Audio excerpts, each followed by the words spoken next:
Thank you for taking your seats. We're about to start the conference.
Thank you so much for taking your seats. We're about to start right now with the welcome remarks by Ahmed Al-Sayed.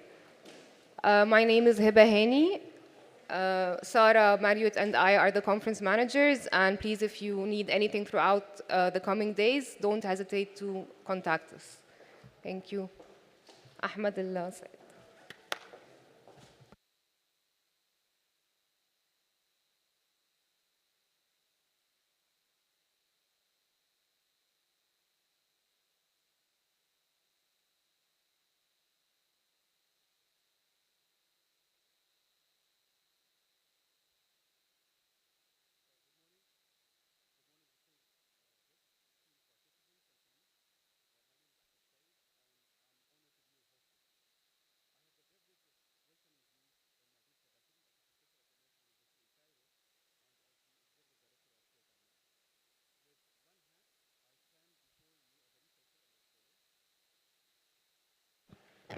Okay.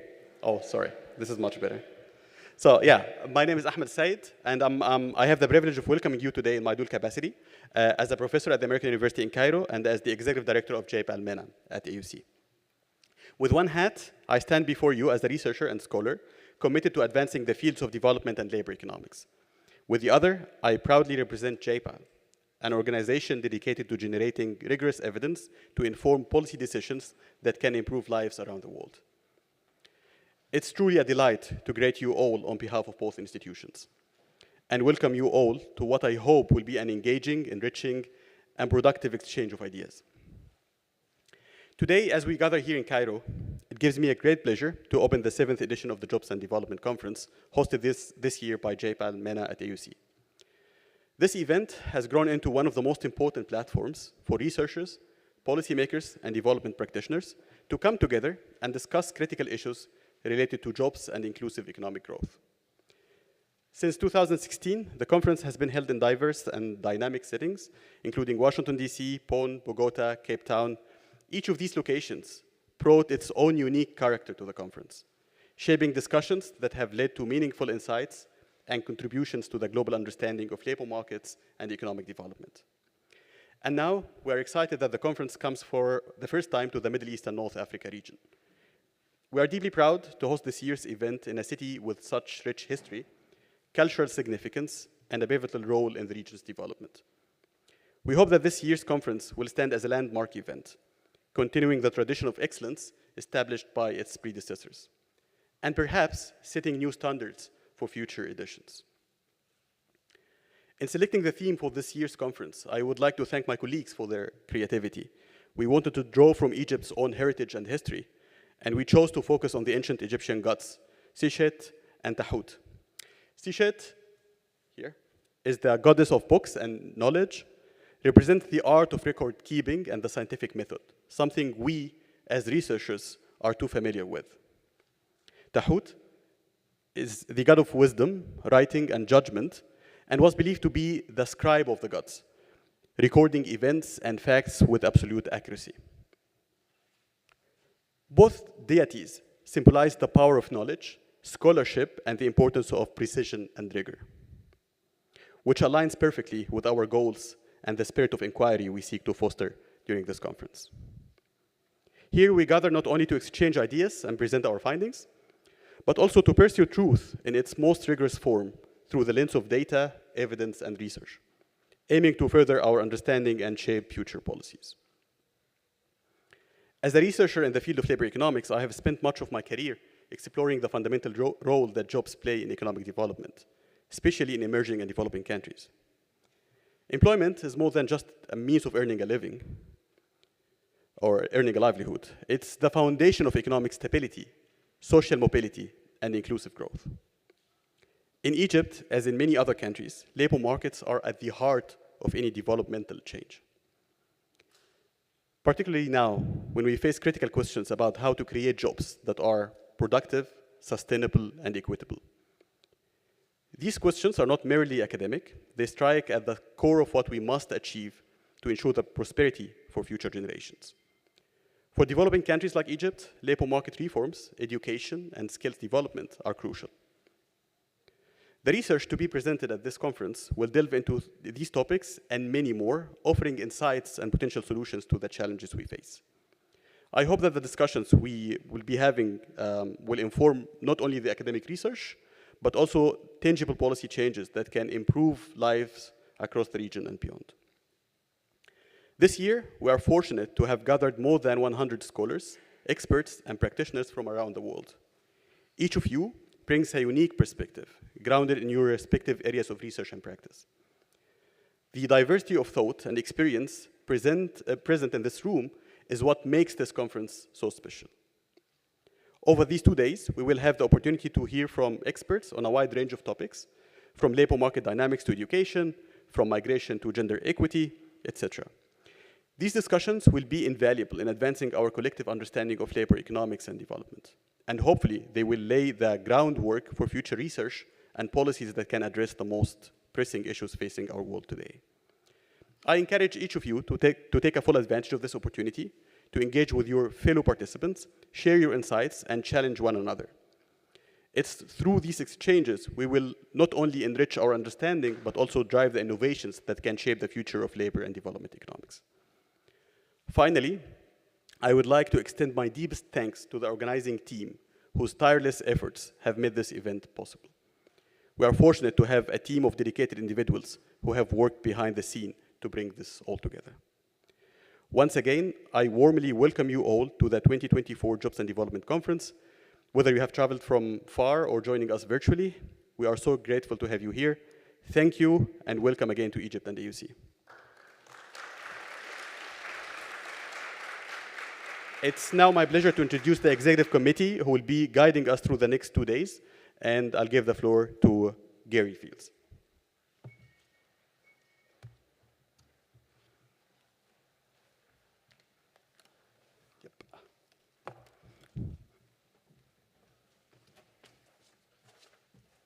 Good morning, everyone.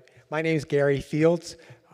In previous years, I came up to the podium as a representative of IZA, which had been a co-sponsor of this conference.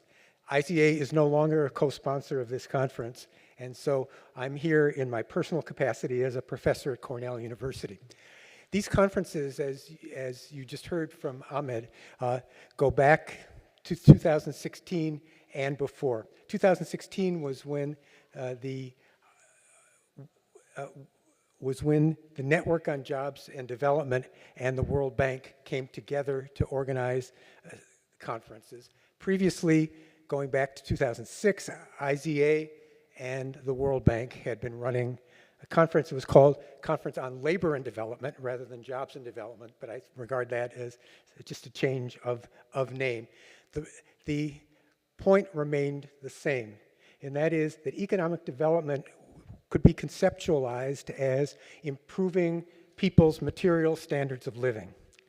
For most people, the most important determinant of their material standard of living is how much they earn for the work they do. And so tying the labor market agenda together with the development agenda was part and parcel of what this conference has been doing. And so we continue to do it. I continue to find it exciting, fascinating, and Ahmed, I thank you and everybody else who are giving us the opportunity to discuss this here in Cairo. Thank you very much.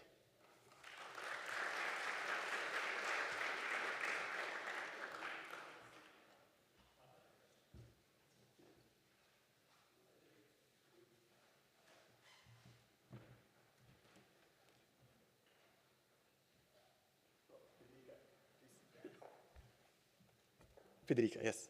Here you go.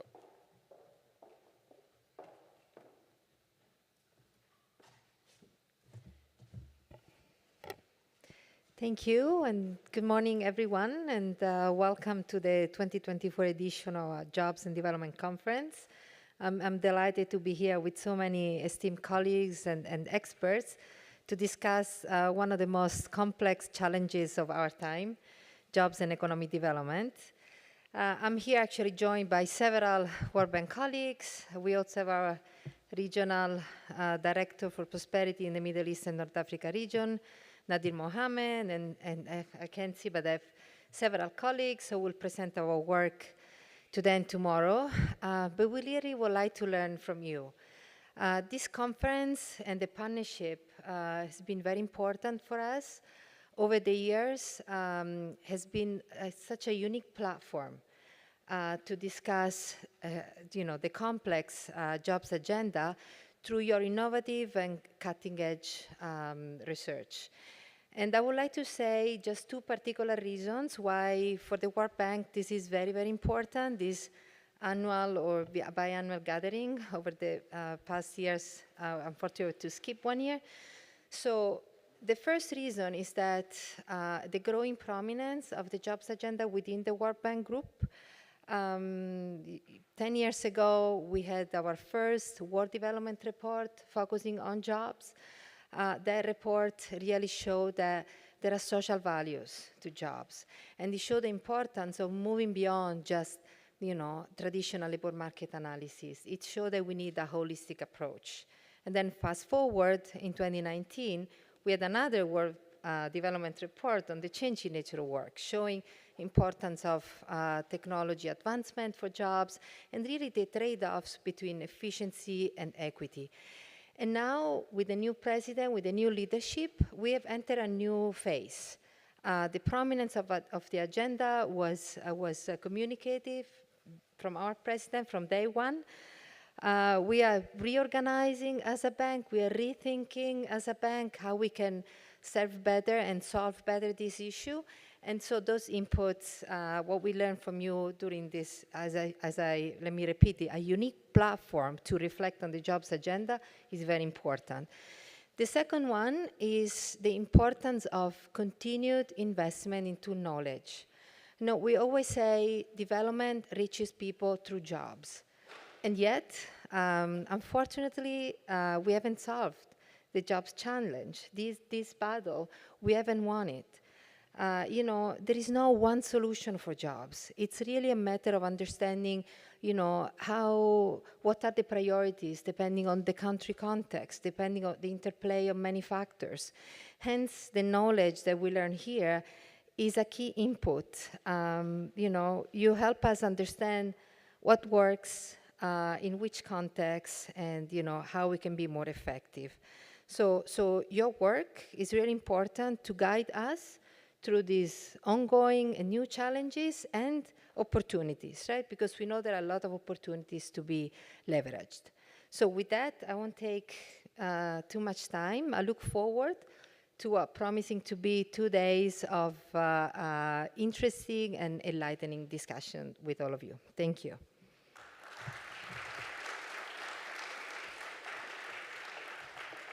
Thank you so much, Federica. And now the word is for Jeff Johnson from ILO.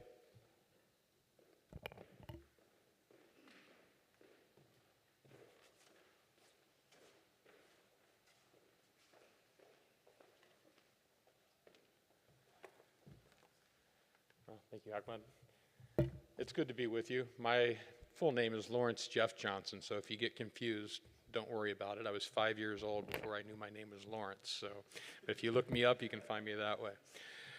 No, it's good to be back in Cairo, and also this is to be back with the conference and the team. You know, we in the ILO joined this discussion, this event, kind of late in the game, but we welcome the opportunity.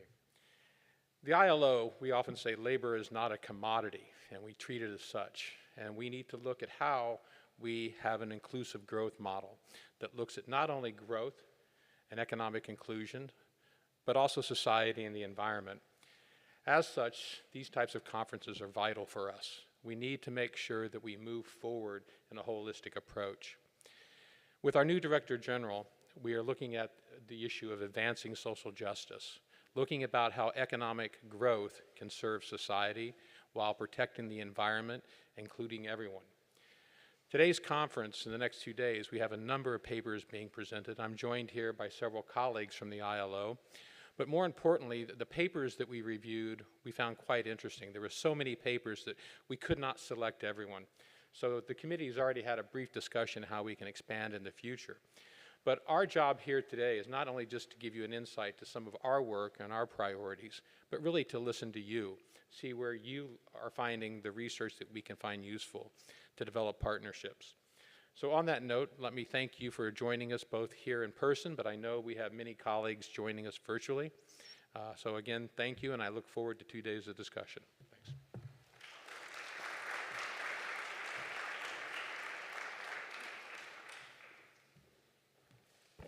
Thank you, Lawrence. And now the word is for Kunal Sen from UNU-WIDER.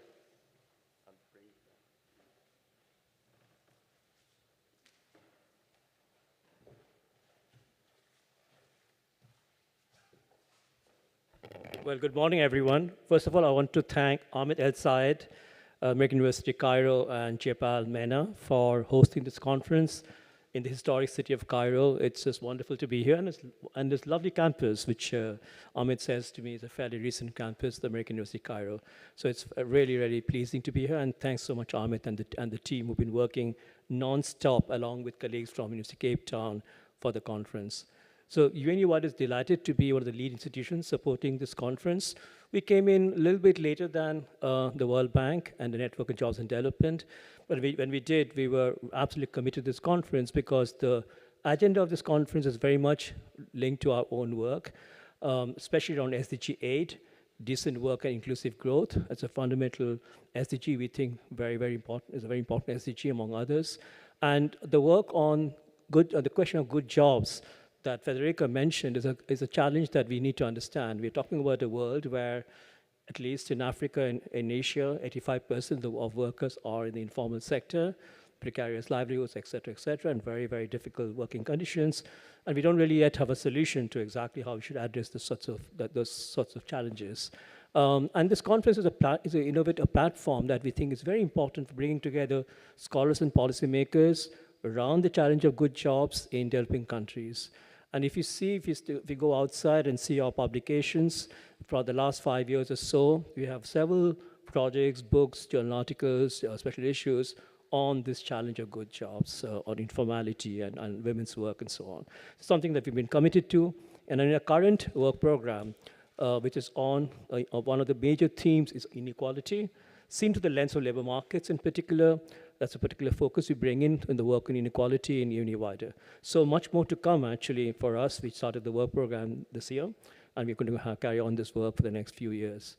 Now, from my own personal view, personal perspective, because I've been attending the Jobs and Development Conference for many, many years now, what I really think has been so pleasing for me, we saw this in Cape Town 2 years back, we see it here, is that this has become a conference of a global community of scholars that particularly are now drawing several presenters from the Global South. That wasn't really the case at the beginning. And I think that's been fantastic. And for that, we need to thank GIZ because they have given us generous funding, both in Cape Town 2 years back and now, that we can bring in scholars from the Global South, especially in Africa, to this conference. And also the support that each of us provide, our institutions, the World Bank, ILO, the Network on Jobs and Development, and UNU-WIDER, has also been very important in making sure this is a Global South-driven conference. And I think it's one of the best things we've seen in the last several years. Thank you.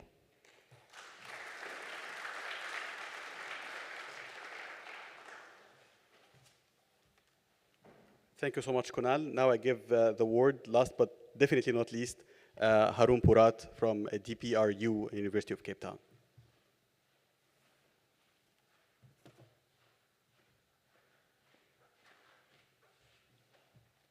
Thanks very much, Ahmed. And of course, just to echo everybody, thank you to JPAL MENA and AUC for hosting us. It's been wonderful so far. I was given the final word, and in thinking about platitudes which academics are not used to, I thought, let me just reflect on this conference, and it struck me that for three really important reasons, this is almost, maybe unbeknown to some of you, this is almost a threshold conference for us, given that we've run through it so many years, given that we've had it for so many years. The first is it's the highest number of submissions we've had by far. So I asked Sarah for the data, and just so you know, we had 518 submissions. Now, if you ask the average person that you speak to in your family, they'd barely know what labor economics is, right? Never mind labor economics in developing countries, right? So 518 submissions, that is a 55% increase from the Cape Town conference. So a massive increase. The acceptance rate, so it's a little bit like you guys getting into Harvard. The acceptance rate is 12%, right? So there are very few papers that were accepted. And in fact, what really was heartening for me is that over 60% of the submissions, which was Kunal's point, actually came from Africa and Asia. So we had a strong bias in terms of submissions from the developing world. And I don't think the final acceptance rate deviated from that share. And the process was a double-blind review, so we were quite careful in who was selected and so on. So if you run through the papers and you run through the conference, I think the quality is incredibly high. So I think that's something really important we should be proud of. But it's a threshold conference for a second reason, and I've just come from Cornell celebrating Gary's retirement, amongst other things, where one of Gary's students said this to me. He said to me, why is it when I write a paper that says the impact of minimum wages in the US, I'm a labor economist. But if I say the impact of minimum wages in Mexico, I'm a development economist. So what happened? I'm still using Carter and Kruger, I'm still using all the tools, but I'm a development economist. And we had this conversation, and it struck me that if you look at the recent journals at least, right, the top 5 journals at least, that's changing. Ravi Kanbur has a great piece called The End of Development Economics. It's a blog at CPR. It talks a little bit about that, right? The credibility revolution, the tools we're using are all the same, and journals are listening. So I think it's a threshold point for the conference as well, is that we are no longer sort of development economists, but we are labor economists working in developing country settings, because the tools are the same tools that every other labor economist is using, and perhaps slowly, journals are changing with respect to that. And relatedly, and then I'll stop there, it's a threshold conference for a third reason that Kunal will pick up on later, but the steering committee, which is essentially the donors plus the Southern partners, the Network for Jobs and Development that I represent here, have been speaking about for a while, is that maybe we are a community now of developing country or labor economists working on developing country issues. And so should we not have a society? You have EAL, I think it's called, and you have SOL for the American labor economists, but we don't have one for developing country economists. And Kunal will talk a little bit about that, but I think that's an exciting opportunity for us. So just for me, in closing, just to thank the donors in particular, the big hitters, the World Bank, WIDER, and ILO, without which I think this wouldn't have been possible, and particularly the Germans, who came in very quietly but very efficiently and have really supported the travelers from the south who found it difficult to get here. But thank you very much, and I hope the next few days will be as good as they promise. Thanks.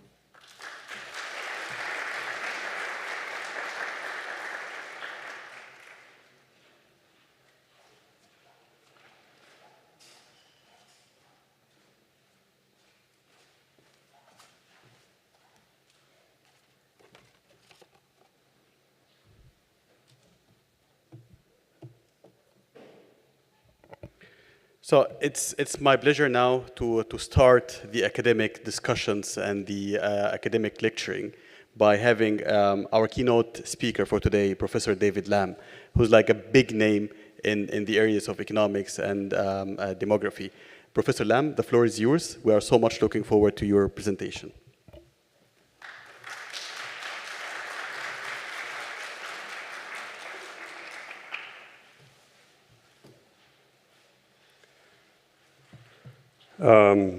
Great. Thank you very much. It's a real pleasure to be here. Thanks, Ahmed. Thanks to American University Cairo for hosting, and to the wonderful group of sponsors. I've been to many of these conferences, including this incarnation and the previous incarnation that Gary Fields referred to.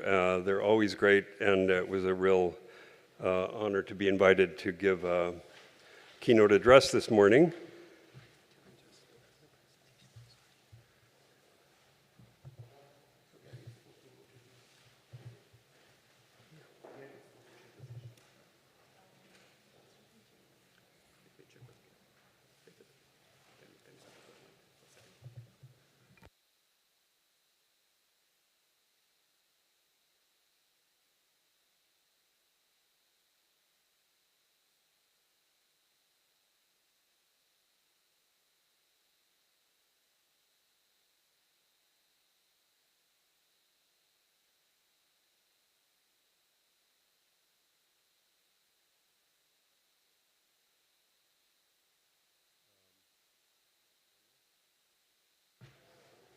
No? Okay.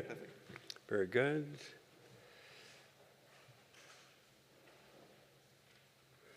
Okay, so great pleasure to be here, and thanks very much for the invitation. I look forward to the 2 days.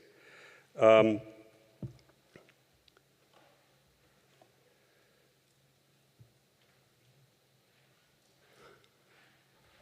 we go.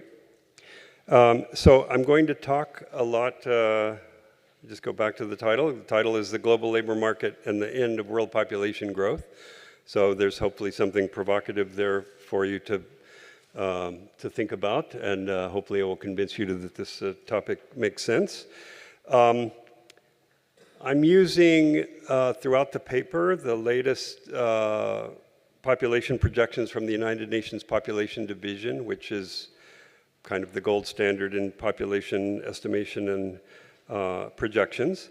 And in their latest release, which just came out in this July, 2024, they project that the world population is going to peak at 10.3 billion in 2084. This is just a slight change from their previous release 2 years ago. They release these every 2 years, which was 10.4 billion in 2085. So happily, these projections have not been changing a lot, so that's their projection. That's an increase of a little over 2 billion from today.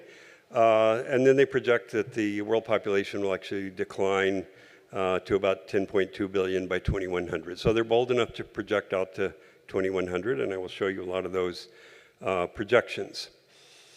I want to impress on you and hopefully beat this to death before the end of the talk. This is a big deal. This is the end of centuries of sustained population growth, with some very minor exceptions. And especially the last 100 years or so of significant population growth, including really what is fair to call was a population explosion that has already kind of ended and is going to sort of pan out completely in this century. Most of this additional 2.1 billion people are going to be added in low-income and lower middle-income countries, mostly in Africa. I'll talk a lot about that. Africa's population, and I'm going to use Africa including North Africa, population is projected to increase by 2.3 times between 2024 and 2084. So using 2084, this time projected of the world reaching its maximum, almost surely forever, population. So that'll be an increase from 1.6 to 3.5 billion for Africa. and will continue to grow. So unlike the rest of the world, Africa will continue growing throughout the century, reaching almost 4 billion by 2100. Asia, by contrast, is projected to increase only 2% from now until 2084, from 4.8 to 4.9 billion, and it will be in population decline by 2054 by these projections. Obviously, there's some noise around these things, and I'll talk a little bit about that. Many countries, really most countries, almost all countries outside of Africa, will be in a period of population decline that's going to last for decades probably, by 2050. So we have a huge change on the horizon. We're really already in it, as I will show you, where population growth everywhere in the world is no longer going to be the state of affairs. And so my question in this address is, what will be the impact of these very dramatic demographic changes on the global labor market and the labor markets of particular countries and regions? So really seismic shifts I want to emphasize. So as I said, everything I'm using here uses the latest UN population projections that were released in July. But they don't look a lot different than the ones from 2 years before. Okay, so this is a graph of the change in population for a bunch of countries from now until 2084, using 2084 because it's this peak of world population, plotted against 2022 per capita income. And so I begin with countries that are going to have population growth of over 10 million people. You can see that there's a lot of red dots here down on the low end of the income scale. So most of this growth is going to be in low-income countries. Just to highlight a few, Nigeria is projected to add 232 million people. That's a doubling in this 60-year period. You can see DRC, 266 million, Pakistan, 237 million. So those are some of the big ones, Ethiopia, 202. India is projected to add 170 million, but it's worth noting that in India, that's only a 12% increase. So India's big. It's going to keep growing, but that's a pretty modest increase. And India, the end of population growth in India is very much in sight. Egypt, since we're here and very interested, is going to add 80 million. And for those of you who've been experiencing the 20 million people of Cairo, current Egyptian population is something over 100 million, so that's a 69% increase.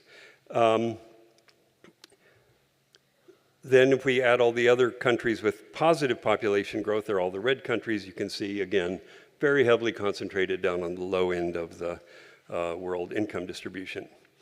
I left a lot of room at the bottom of this graph for a reason. I'm now going to show you the countries that are going to have population decline. And there's this very glaring dot down here at the bottom, which is China. China is projected to lose 600 million people in this 60-year period, 42% decrease, almost half its population. I'm going to talk a bit about that and why that's a pretty reasonable forecast to believe. A few others to highlight. Brazil is projected to lose 23 million. That's a 13% decrease, and you can see some others there in blue on the high end. So upper middle income, high income countries mostly in decline. There's the rest of the ones that will have decline. So what do we see in the coming decades? Continued population growth for the world for a while, but very concentrated in what are now low income, lower middle income countries, and in particular Africa. And really for the first time in certainly 100 years, arguably 300 years, arguably more than that, significant population decline in much of the world. Okay. Now, I want to talk about the working age population mainly. I'm going to use the definition of 15 to 64, which is the ILO and other organizations typically use. Nothing would change here much if we changed it to 20 or 25 at the bottom, but I'll use that standard definition. Okay, and I want to make a few big picture points here about what's happened to the working age population of the world in the big regions. So for the world as a whole, as of 2020, the working age population was a little over 5 billion. You can see the rapid growth. Asia was 3 billion of that, Africa a little under 1 billion. And I want to just highlight here a 50-year period from 1970 to 2020 when the world added 3 billion people to the working age population. And I think, again, it's hard to overstate the significance of this. The world labor market absorbing 3 billion people in 50 years. And of course, that, you know, in many ways, this is why we're here. This is where the jobs challenge came from. Of those 3 billion, which was a 150% increase in the working age population, 63% of those were in Asia, only 19% were in Africa. Okay, so now looking forward to these 2100 projections of the UN, Asia is projected to peak here around 2040 and end up down at 2.6 billion by 2100. Africa, on the other hand, is projected to grow. So this is one of the huge changes happening in the global labor market. Asia working age population has already slowed down dramatically, is going to peak soon. Africa is going to continue growing. By 2100, they're going to be about 2.5 billion in each. Just to bring in the rest of the world, there's Latin America, and there's literally the rest of the world other than Africa, Asia, and Latin America. So for the world as a whole, the UN projects 6.1 billion people in working age population, 1 billion more than now. And you know, in round numbers, 2.5 billion in Asia, 2.5 billion in Africa, and 1 billion in everywhere else combined. Okay. The world working age population is projected to peak around 2070, 2071. So we have another interesting 50-year period to look at, 2020 to 2070. I talked about 1970 to 2020. So what does the next 50 years look like? Well, it's going to be an addition of more than 1 billion, 1.2 billion people. But of course, that compares to 3 billion that we added in the last 50 years. So it's a 25% increase, to be contrasted with the 150% increase in the past. So this need for, you know, massive numbers of jobs is slowing down, looked at from the world as a whole, but quite different regionally. So of the 1.2 billion that are going to be added in the 50 years between 2020 and 2070, Asia will account for minus 1% of them. They'll actually be a negative number. And Africa will account for more than 100%. So Africa is going to increase by more than the whole rest of the world, which will be in decline. Okay, so huge changes in what's happening here. A very noteworthy thing of this graph is that by 2040, Africa will be the only region with a growing working age population. So that's a huge change to think about just around the corner, that the rest of the world will all have declining numbers of people in the labor force and the working age population, and Africa will be the only region that is growing, and it will be growing significantly. Okay, looking at the shares, Asia has been over 50% since 1950. It's going to be in decline. There's Africa, has been only around 10% until recently. It's going to be rising dramatically, and those will be converging roughly by the end of the century. There's Latin America and the rest of the world. The rest of the world was over 30% back in 1950. It's going to be down to only about 10%. So big changes there. Okay, so in 2024, the distribution is Asia 60%, Africa 16%, and so on. Okay. This plots the year in which the working age population will begin to decline. So this has already happened in some very important places. For example, Europe and North America combined, the working age population has been in decline since 2013. China hit the peak in 2016, Thailand in 2019. In the next decade, Chile and Brazil will join. Asia as a whole is projected to decline starting in 2037 and so on. At the top, we have some African countries projected to decline just at the end of the century. For Africa as a whole, it won't be until beyond that. So Africa as a whole will still be increasing. For the world as a whole, projected to peak in 2071. Egypt is 2079. Okay, so huge variety here in when these countries are going to reach their peak. But the important point is many of them either already have or will soon. Okay. Now I want to talk a little bit, and I'll try to do this quickly, about just the origins of this change, because it's like, how do we know these things? Are these just kind of wild projections that these UN Population Division people are making? Well, unlike trying to predict what economic growth is going to be in 2080, predicting what the size of the working age population is going to be in 2080 is relatively straightforward. I mean, it's not foolproof, but there's a lot of structure on this problem.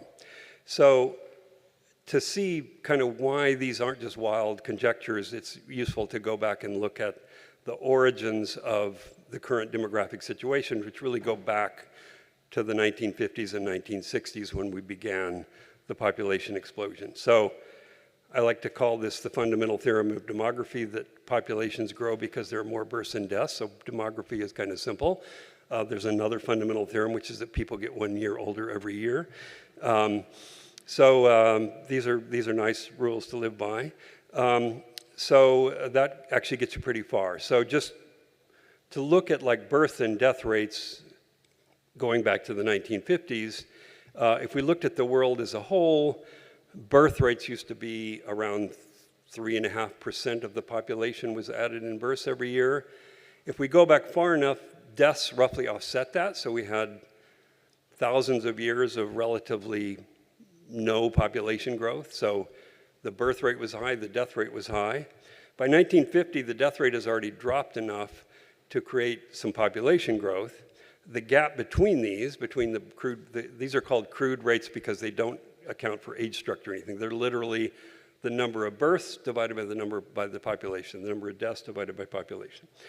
So the crude birth rate minus crude death rate is the crude rate of natural increase, as it's often called, and that's what it looks like. So if we go back here to 1963, we see the all-time peak in world population growth at about 2.3%. It has been declining steadily ever since. Why did it get so high? Because death rates fell. Basically, infant mortality declined, the crude death rate fell, the birth rate stayed high for a while, and then the birth rate started to decline. How do we know what's going to happen in the future? Well, this is what demographers call the demographic transition. We went from a world of high birth rates and high death rates to low birth rates and low death rates. In between, there was a gap when we had the high population growth that created the population explosion. We're now down to these low birth rates and low death rates. The death rate here is rising in this picture. Why is it rising? That's because of population aging. It's not because of falling life expectancy or increasing age-specific mortality. It's actually life expectancy is improving almost everywhere in the world. But the death rate goes up because of population aging. So could we ever get population growth of 2% again in the world? Well, we're not going to get it from falling death rates because death rates are already down to, this is 5 per thousand, 0.5% of the population. It's almost inconceivable they would go down lower because population aging is actually making them rise. So we're not going to get it from falling death rates. We're almost to zero already. Could we get it from rising birth rates? Well, there's nothing that says it's not possible, but it would require fertility going back way up high, back to levels we haven't seen for a generation. So that's why we can be pretty sure that we've seen the end of world population growth at the levels that we had and why it's going to continue on. Now, if we look at the picture here, we're now at a growth rate of a little under 1% for the world, and it's projected to hit 0 in 2084. So obviously you could fiddle with these and adjust that a little bit, but you know, it's very hard to develop a scenario in which the world doesn't stop growing sometime in the next 50, 60 years.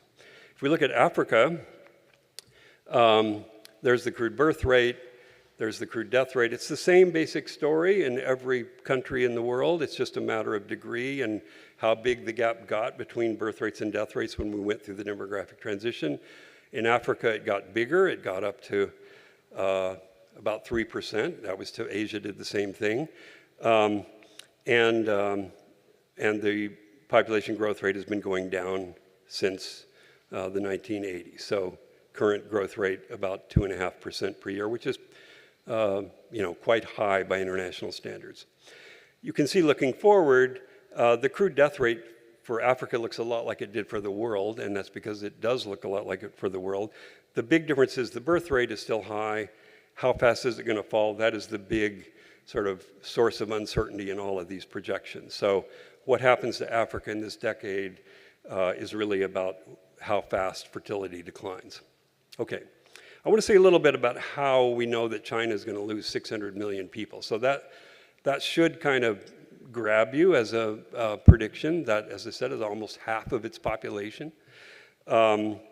Seems kind of bold, but here is sort of how to think about it. Corollary of the fundamental theorem of demography, populations grow because births exceed deaths. Populations decline because deaths exceed births, not counting international migration. So the number of deaths exceeded the number of the births in China for the first time in 2021, so it got a lot of publicity. China experiencing population decline. It has continued, and it's going to continue. How do we know that? Well, now I'm showing you not birth rates, but actual numbers of births and deaths in China from these UN estimates. They jump around. I should have mentioned before, there's the Great Famine of 1960 that shows up here and everything for China, and it's so big that it affects the whole world.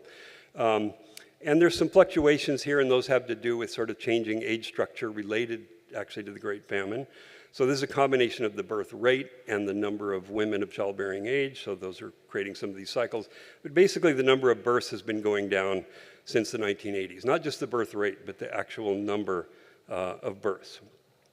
And in fact, the number of births in 2024 is projected to be half of the number of births in 2017, from 20 million down to 10 million, roughly. What's happening to deaths? Well, deaths went down as infant mortality went down, but now it's going up. It's mostly going up because of, again, of population aging. Also has to do with the age structure working its way through from all this past population growth. So there's the number of natural increase, not the rate of natural increase, but actual number of people being added every year. So in China, so as I said, this deaths exceeded births beginning in 2023, projected to continue on for decades. So China is going to go from adding 20 million people a year in 1990 to losing 14 million people a year in 2060. And if you integrate under that curve there, you get this loss of 600 million people by 2084. So massive change in what's happening in China. But it's not just China. China, of course, is huge.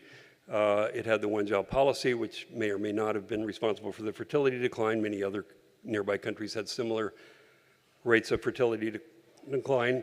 I just wanted to show you Brazil. There's a number of births in Brazil. They've been declining since the 1980s. Combination of falling fertility rate, age-specific birth rates, and what's happening to the age structure. There's deaths going up because of population aging. And so there's natural increase in Brazil. It's projected to reach zero population growth and population decline beginning in 2043. So in less than 10 years, the Brazilian population will actually begin to decline. It'll go from, again, from adding 2 million people a year to losing 1 million people a year. The working age population typically begins to decline sooner than the population as a whole, because the last group to stop growing is the old population. So we know about population aging, and if you do this sort of age group by age group, you know, first the number of children stops growing, then the number of young people stops growing, and eventually it works its way to the old people. So the working age population begins to decline before the total population. So we see that there. Okay. All of this is driven by what's happening to fertility rates. I'll just show you quickly this is the fertility rate that does adjust for age structure. So this is the number of births projected for a woman over her lifespan, standard measure of fertility that demographers use. So easy interpretation, so 5, you can think of as 5 births per woman. That's what the world had in 1950. Asia and Latin America sort of track out the world. Of course, Asia is kind of driving everything for most of these decades. Here's Africa by contrast. So Africa's fertility rate was not so different back in 1950. The difference is it's fallen much more slowly. And so as of 2024, Africa still has a total fertility rate of 4, average of 4 births per woman. But you can see it's been falling significantly from around 7 down to 4. Projected to continue declining. That's the big source of uncertainty. Below replacement fertility is 2.1, roughly every woman having 2 children plus some extra for girls who do not survive to reproductive age, technical detail, but roughly 2 births per woman is going to be eventually 0 population growth. The world is almost there. The world is at 2.2. Asia, Latin America, Europe are all below replacement fertility. So Africa is basically the engine of future population growth, such as it is. Okay. Just quickly on how much fertility varies around Africa. It varies a lot. So this is the time trend. Everybody was kind of similar in the 50s and 60s. Southern Africa, North Africa have had much more rapid fertility decline. They look much more like Latin America and Asia. West Africa, Central Africa, East Africa still having pretty high fertility, as you can see here. Egypt's fertility rate is 2.7, so you know, relatively low compared to much of the rest of Africa, but still you know, well above replacement. Okay, how important is uncertainty? I think I'm going to skip over this. I'm glad to come back. I'll just say the UN does do these probabilistic projections. They project a range to 95th, upper 95th, lower 95th percentile. The fertility variation out to 2050 is about 30% from the top to the bottom of these. But when you look at the working age population, it only varies by 10% because most of that working age population in 2050 is already born. So there's just a little bit of variation.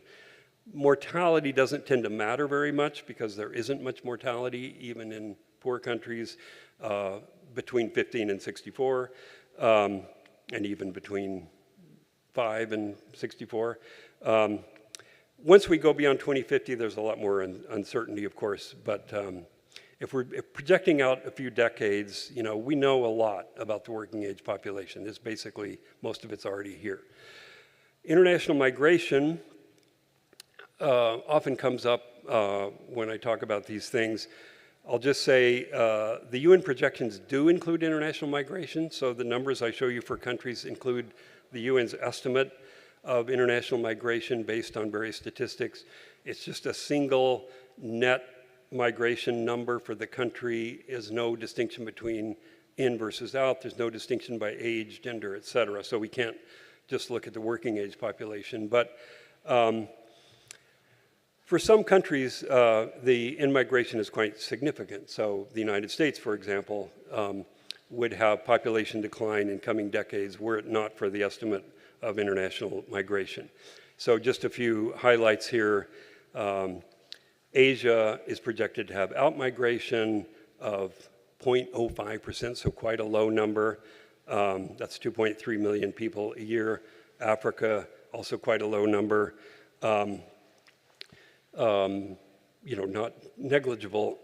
Europe and North America are the regions that have net in migration, that's about 0.3% per year, or about 3 million people a year. Now, and you can look at various countries there. So on the high side, Nepal has the highest out-migration of over 1% a year. Netherlands has the highest in-migration of about 0.7% per year. Okay, so, but if you accumulate these things, they start to make a difference. So those are sort of annual rates, and the UN actually projects migration rates for every year. So I did this exercise where I took, started in 2020, used their projected migration rates, and basically shut off migration versus using what they do. So what I have here is the number for Asia straight out of the UN projection numbers, and this is the number if you shut off migration as they've estimated. The main point is it's not a huge difference here in Asia. It's even a smaller difference in Africa. So Africa has quite a lot about migration, we might think, but at least according to these UN estimates based on everything they can sort of come up with, they don't make a huge difference. For Europe and North America, which are the main recipient organizations, of course, they're smaller populations, the numbers do start to add up quite a lot. So just to show you, by 2050, Asia and Africa only differ by 1 or 2% with and without migration, but Europe and North America vary by 16%. By 2075, that number for Europe and North America is 33%. Show you this in part because one question about how are global labor markets going to respond is, one question is, what's the possibility that migration is going to increase and be the mechanism that sort of makes everything equilibrate again? Well, you would have to increase migration a lot out of Africa to offset the huge disparities that are going to be between African population growth and population decline in the rest of the world. By 2075, as I said, population only differs by 4% with and without migration, but it's much more important in Europe and North America. So I did this exercise. What if you doubled out migration from Africa, which would still only take you from 2.6% to 5.2% of the population migrating, and you sent all those people to Europe and North America? The proportion of migrants in Europe and North America would increase from 33% to 54% of the non-migrant population. So this would be a huge shock to the labor markets in those countries, and actually fairly modest adjustment to the working age population in Africa. Okay. One of the ways to think about these numbers is how many people are being added to the working age population every year. So you're the Minister of Labor. This is how many new jobs you're going to need every year. So I'm going to do this both absolute numbers and annual growth rates. So this is just taking the number of people 15 to 64. There's no accounting for labor force participation or actual employment. This is just the working age population. And how much difference is it in 2025 to what it was in 2024? Okay, so this is what it looks like for the world as a whole. So this is in millions. So this peaked at 73 million people per year in 2005. That was a 1.8% growth rate. So the world as a whole was adding over 70 million people a year to the working age population. So in a sense, the world needed 70 million jobs, new jobs, every year to keep up with that growth of the working age population. Asia, the major driver of that, it peaked at the same year, not surprisingly, at about 50 million. So Asia was adding 50 million people a year to the working age population. Look at Africa, it looks quite different. It was much lower, but it's now just about hit the same level as Asia. It's projected to keep growing. It's projected to hit a peak at 27 million per year in 2042, or 2.1% annual growth. Okay, so that's just what it looks like in terms of like how many new jobs you need if you were going to make a job for every new entry to the working age population. Of course, not everybody participates or needs that many jobs, but it's still a good, useful benchmark. Okay, So 2020, the world was adding 47 million people a year, 23 million in Asia, 21 million in Africa. So roughly equal Asia and Africa. If we jump out to 2070, the world hits zero. So this is an interesting year because the world now adds net no new people to the working age population. But Africa has 21 million. So the rest of the world is losing 21 million.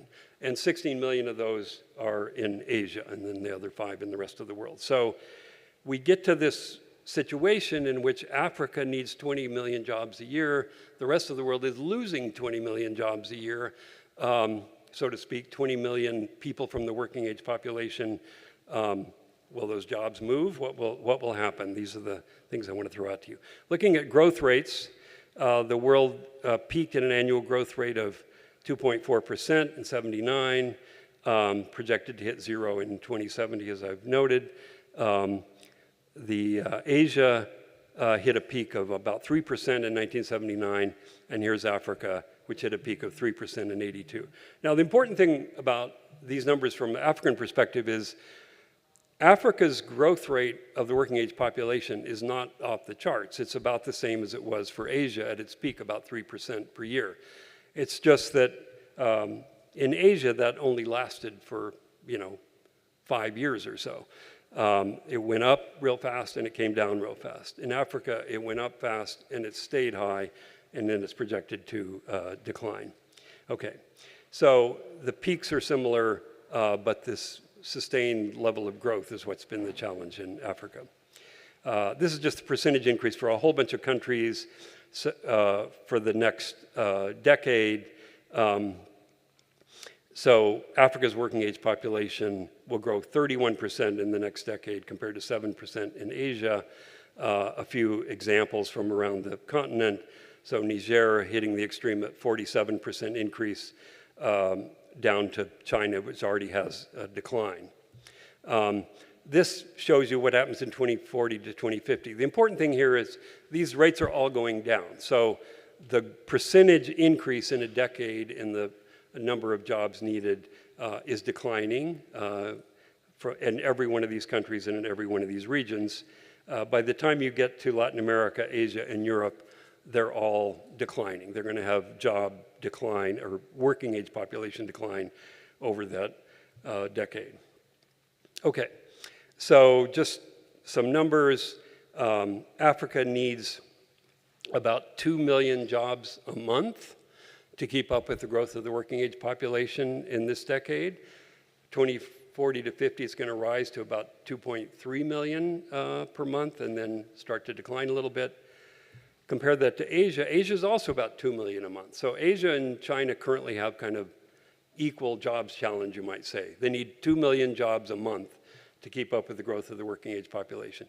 But in Asia, that's going to go negative by 2040, 50, and by 2050 to 60, they're going to be losing 1 million working age people a month in that decade. A few other countries, you can see India, Nigeria, and so on. China at the bottom, already having declines every month. It'll be 1 million a month in China in 2050 to 60 by these projections. And as I said, projecting China's working age population 2050 to 60 does not require any great assumptions. Basically, those people are mostly already born. There's not a whole lot of variability in those projections. Okay. This is just a graph that shows the annual growth of the working age population by the share. I'll show you what I mean here. So what do we see from this?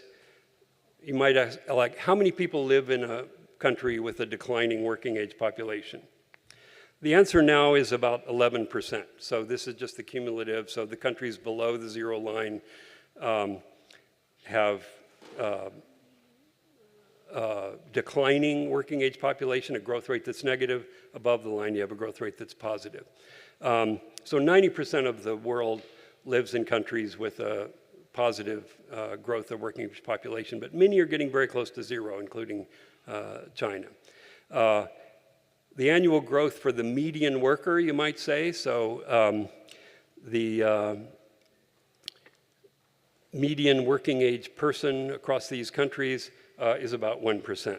Okay, looking forward to 2050, the curve shifts down as we get all these population declines, and the percentage of the world's working age population in a country with declining working age population jumps to 50%, 55% actually, okay.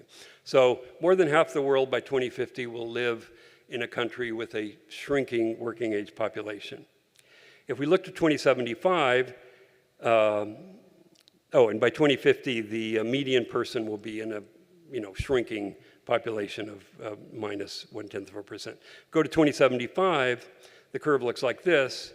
It's shifting down. The percentage of countries with very high growth has gone way down. But interestingly, this share working in a country with a declining population is exactly the same, 55%, and this median is just under negative. Why isn't that going down more? Because we're basically seeing a huge shift. The countries with rapid growth are now dominating the top of the distributions. Basically, the median country is sort of moving down the distribution. So for example, here's China. There's China moving down. So China was almost like a median country now. It's going to be way down at the bottom of the distribution. So China is 18% now. By 2075, it's only going to be 7%. Nigeria is 2% now. It's going to be 5%. Okay. Now, the last point I want to make, and I'll try to move through this quickly, is that the labor force is getting older. So this should not be a surprise. The population is getting older, so the labor force has to get older. But I think for labor economists, we haven't yet kind of digested this. The era of the youth bulge is over. We're going to be in the era of the older worker bulge. So why are populations getting older? It's not because life expectancy is increasing, although it is, and that is a minor factor. It's because of the falling fertility. So the people are just coming in at the bottom at a much slower rate. So the working age population is getting older. So we tend to think of the working age population growing because it's growing from the bottom, but it's actually not going to be growing from the bottom. It's going to be growing at the top, which is kind of a little hard to get your head around, but it's the same as the whole population. So the number of babies has been going down in almost every country in the world, and yet they're still growing. They're growing at the top because it's working through what we call population momentum. So many countries currently have a growing working age population, but a shrinking number of young workers, okay? And it's because we're just working through this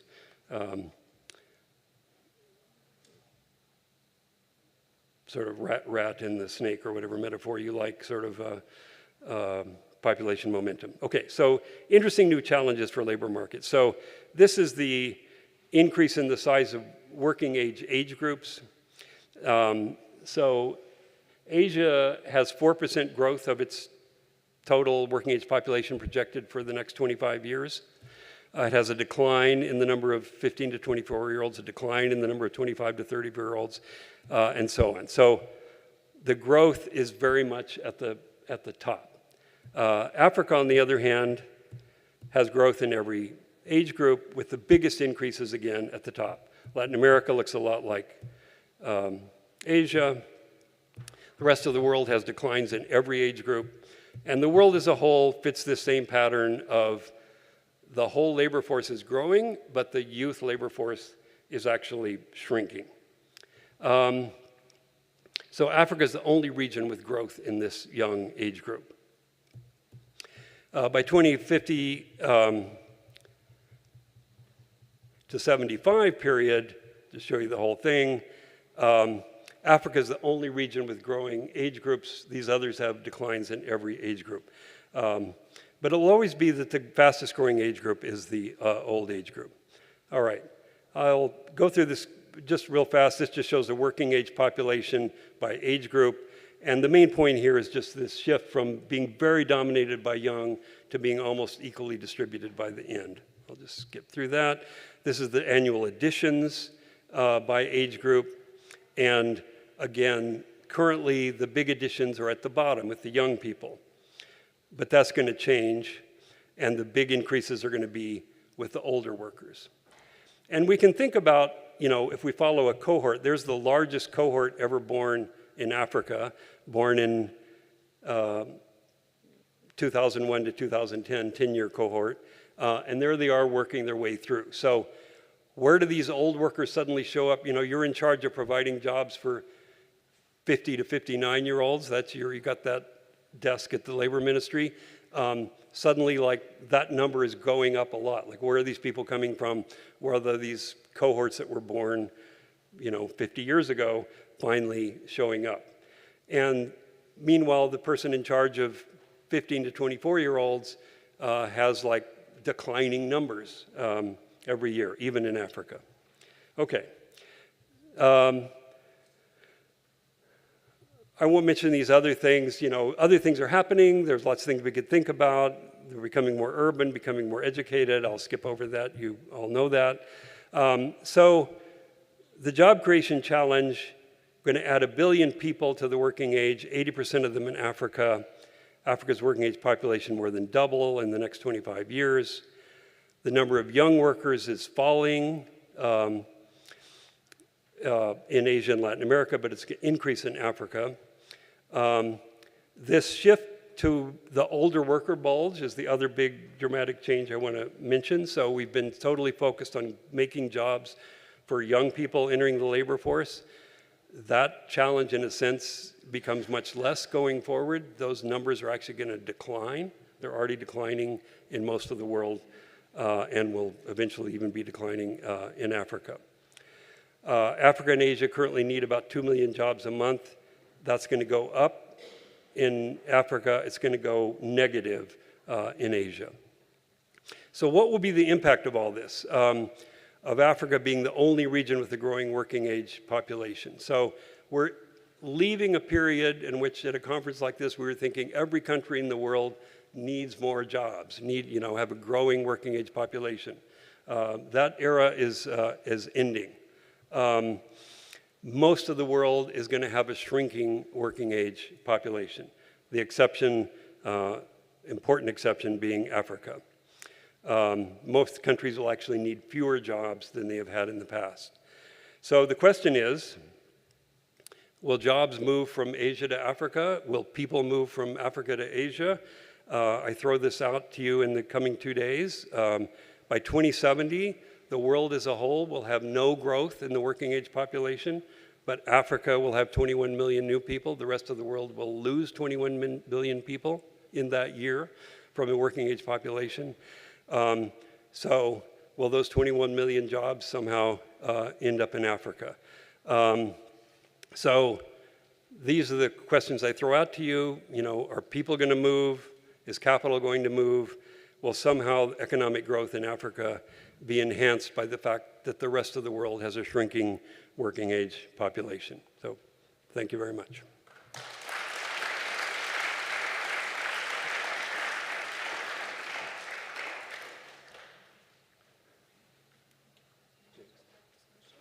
Yeah, are we taking questions or happy to answer any questions?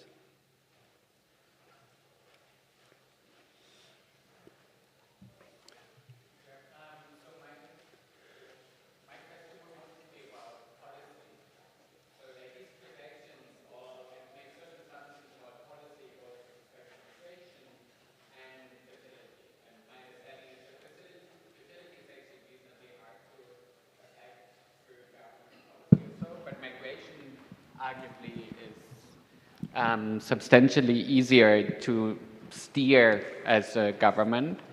So obviously they have to make assumptions to make these projections, but I feel like if governments like China or South Korea were to seriously take this threat of population decline, they might well engage in like very radical migration policies to offset that, which is this type of uncertainty that's very hard to capture in these kind of projections?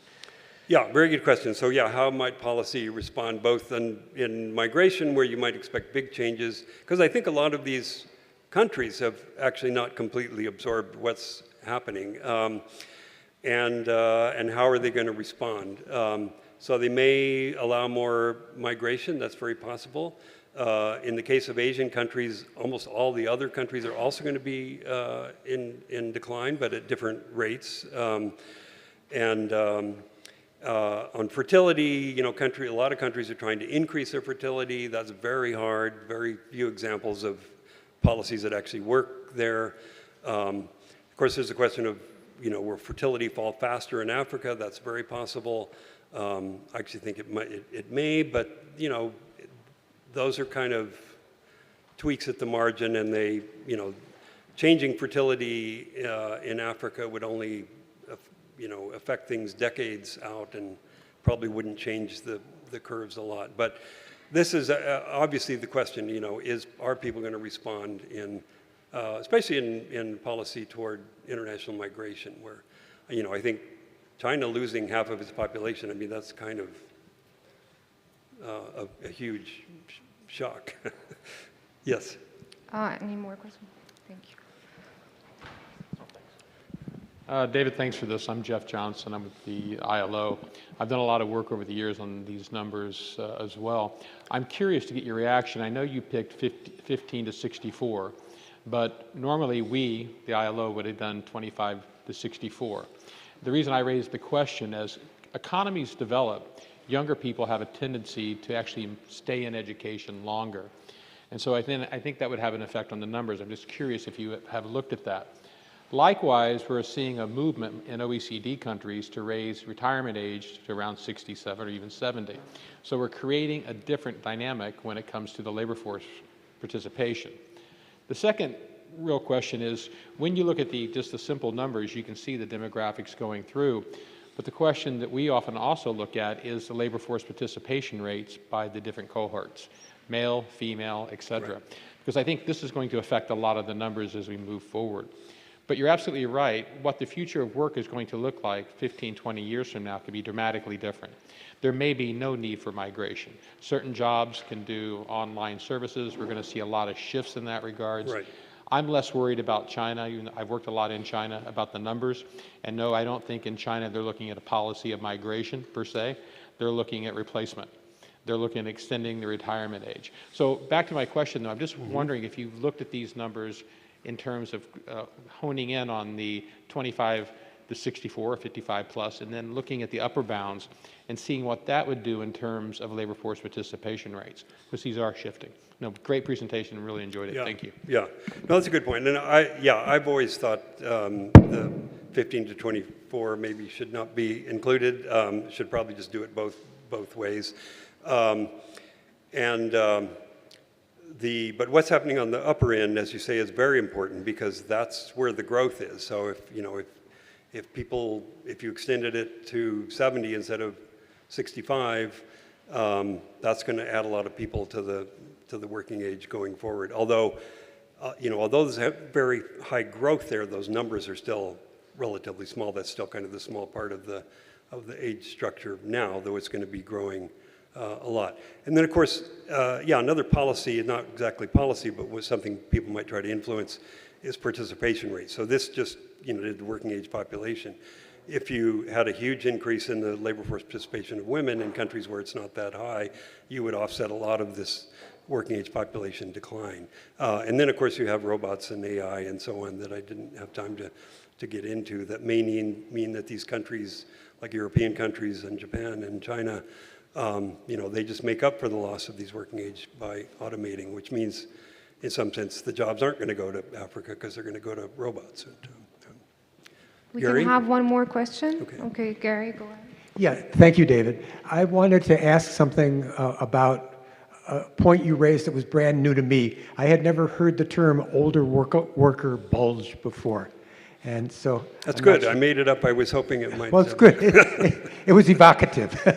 But my question is, so recognizing that there will be this bulge of about 20 million workers in some parts of the world, what thoughts do you have about what should be done to make the labor market, help the labor market accommodate this aging workforce? Yeah.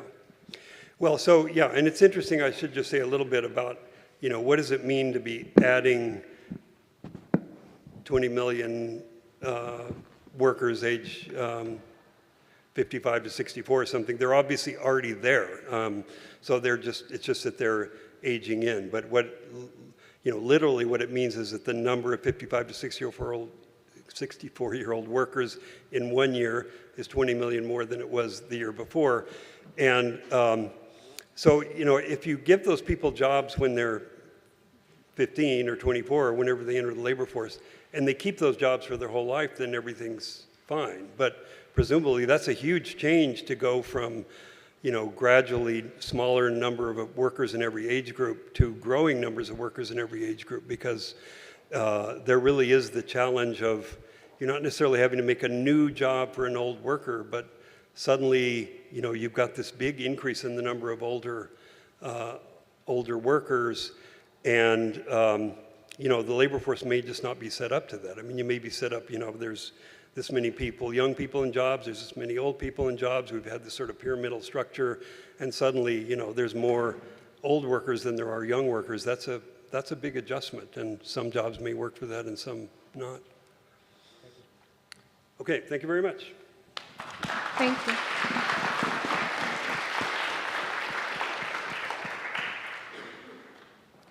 Thank you so much, Professor David, for these insightful and critical insights on how demographics will shape the coming 60 years of the world of work.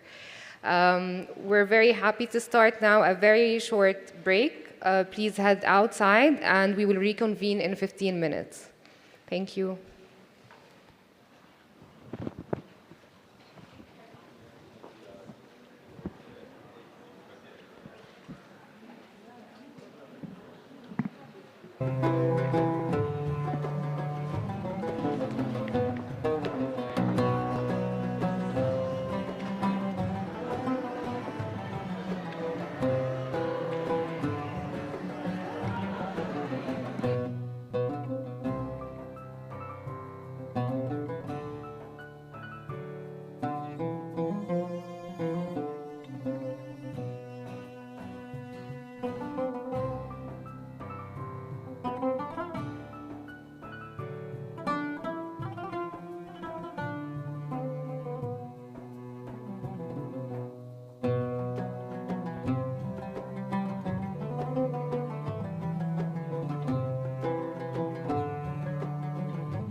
Hello, everyone. Kindly take your seats.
Thank you all for coming back.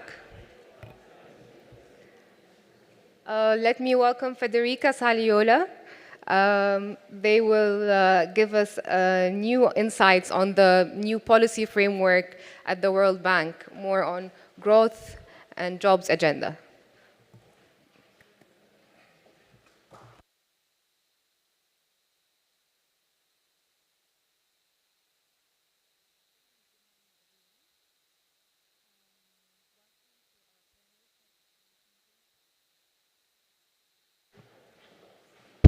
No. Okay. Well, good morning, everyone, and welcome to our plenary session on economic growth and jobs agenda, a new policy framework.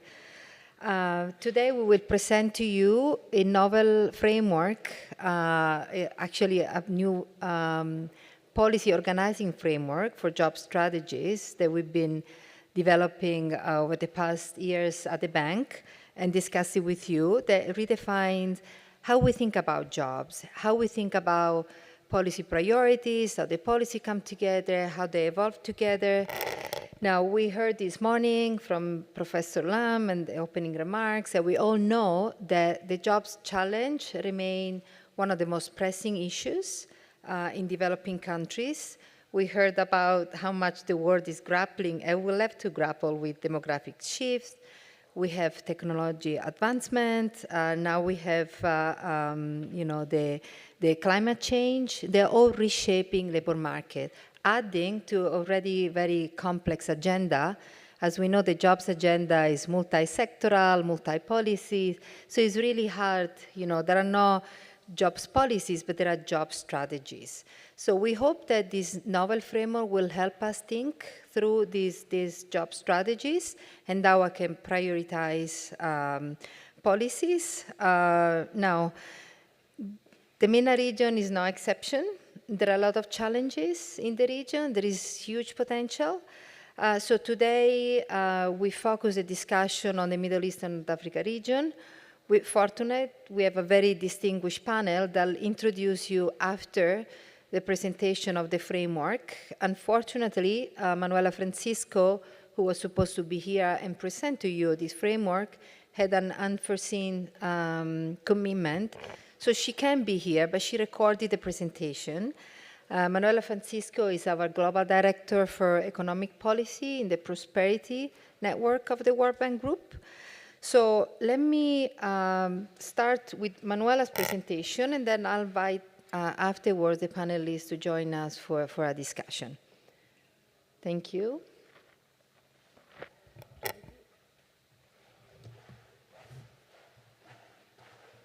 Good morning, everyone. I would like to welcome you to the plenary session on the Economic Growth and Jobs Agenda. I'm Manuela Francisco, Global Director for the Economic Policy Department at the World Bank. I would have loved to be with you in Cairo today, but unfortunately I was not able to travel. I'm glad, though, that I'm able to deliver these remarks to you ahead of what I'm sure will be an excellent discussion with my colleagues. The need to create more and better jobs in developing countries is urgent. In the next 10 years, 1.2 billion young people in the Global South will reach working age. Of these, more than 700 million will have completed their education. Yet, under the current trajectory, 4 out of 10 of these young people, mostly young women, will not have a job. In the Middle East and North Africa, that figure is almost 6 out of 10. And because those entering the labor market will have higher levels of education and higher expectations, they will be looking for good jobs, those that are more productive and offer better pay. Out of those who do have a job, the majority will be in the informal sector with volatile and often low incomes. So, if we don't act immediately, millions of young individuals could be left without opportunities, which could have important consequences. To help address this challenge, the World Bank is redoubling its efforts to support countries in creating more and better jobs that match the educational achievements of these young people, enabling them to realize their potential and contribute positively to society. I want to emphasize that central to World Bank's approach to jobs is the creation of not just more, but better jobs, where workers can be more productive, earn more, and escape poverty. Income from one's jobs is the single most important driver of poverty reduction. Yet, people in poor countries earn very little from their work, leading to high poverty rates. More than 40% of people in low-income countries live on less than $2.50 per day. So the jobs agenda must focus on creating jobs that allow workers to earn enough to escape poverty, but also focus on building resilience against climate and other shocks. The first point I would like to highlight is that most low-income countries face a critical shortage of good jobs, not a general lack of employment. As you can see in the left-hand side chart, the share of adults in low-income countries who are employed is only slightly lower than their share in high-income countries. Unemployment rates are similar across income groups. But the right-hand side chart shows that only 18% of workers in low-income countries hold wage jobs compared with 88% in high-income countries. Not working is not an option for most people in low-income countries. That's why they become self-employed or have informal jobs with low productivity and low wages.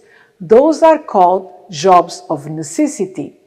The primary challenge in low-income countries is therefore not employment or the scarcity of jobs per se, but rather a scarcity of productive jobs capable of keeping families firmly out of poverty. Not all good jobs are wage jobs, but they are a reasonable proxy based on the data we have. Wage jobs are offered by firms where workers can leverage technology, machinery, and organization for higher productivity and better pay. There is a strong correlation between high labor productivity and high share of wage jobs, as you can see on the left panel. On the other hand, the other chart shows that jobs of necessity are concentrated in agriculture, and that economies with high agriculture employment relative to total employment tend to have lower productivity. Over the last 2 decades, many developing countries have seen an increase in the share of people between 15 and 34 years old who are not in employment, education, or training, despite improvements in educational attainment. Although education levels have increased, youth often continue to face limited employment opportunities, which leads them to either withdraw from the labor market or migrate to other countries in search of better opportunities.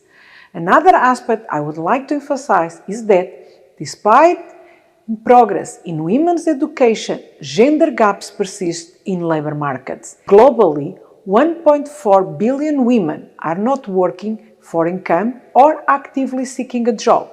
While male employment rates remain stable across income levels, female rates decline significantly at medium income levels, as we can see in the right-hand side chart. There are great opportunities in leverage women's talent in the labor market, with estimates of significant gains in economic activity as well as higher investment in human capital of children. This slide used the example of India to depict the number of jobs on the x-axis and the average wage that people earn from those jobs. It's very simplified, but it captures the 3 shifts we think jobs policies need to focus on. First, create more good jobs to make this area to the left larger. Second, increase productivity of all jobs, both good jobs and the jobs of necessity. That means higher incomes for all workers, which would be reflected by shifting the horizontal line up. Third, include some of those on the right who are not in the labor market, especially women. As you can see, these 3 shifts increase the shaded area, which is the overall labor income in these countries. We think that increasing labor incomes are a helpful summary of these 3 pillars of jobs policy.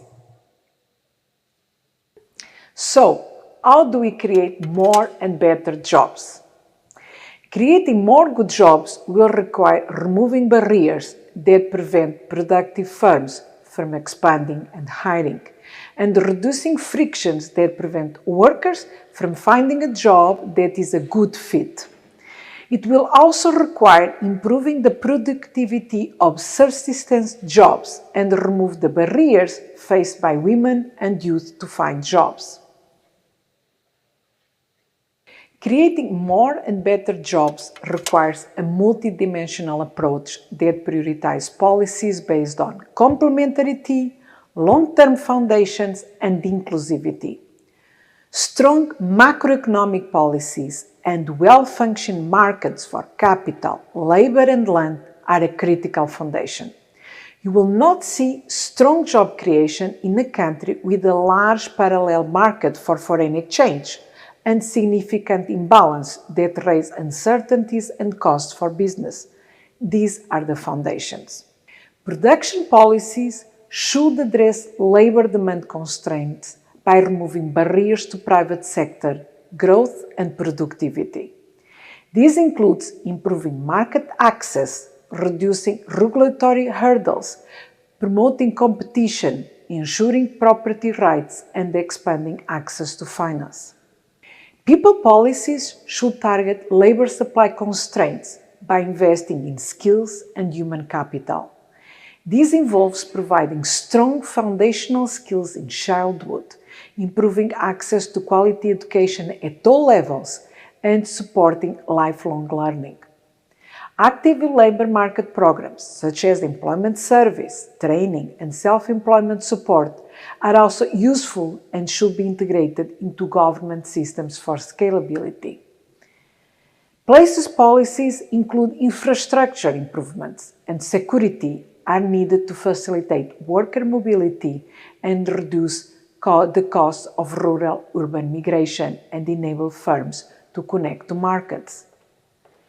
As I mentioned, millions of young women and men are entering their working years with more education than ever. We must act immediately if we want them to find good jobs that match their aspirations so that they can realize their potential. With this, let me thank you and wish you all a good conference.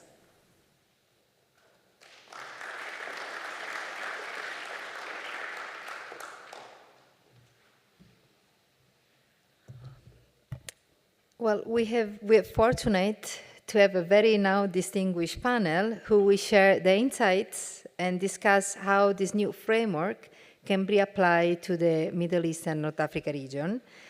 The speakers bring a wealth of expertise from various fields. So let me first invite His Excellency, Dr. Hamed Galal, to join us on stage. Dr. Galal is the chairman of the Middle East and North Africa Health Policy Forum and former Egypt's finance minister. He previously served as managing director of the Economic Research Forum and worked at the World Bank for 18 years. While on leave from the bank, he also led the Egyptian Center for Economic Studies.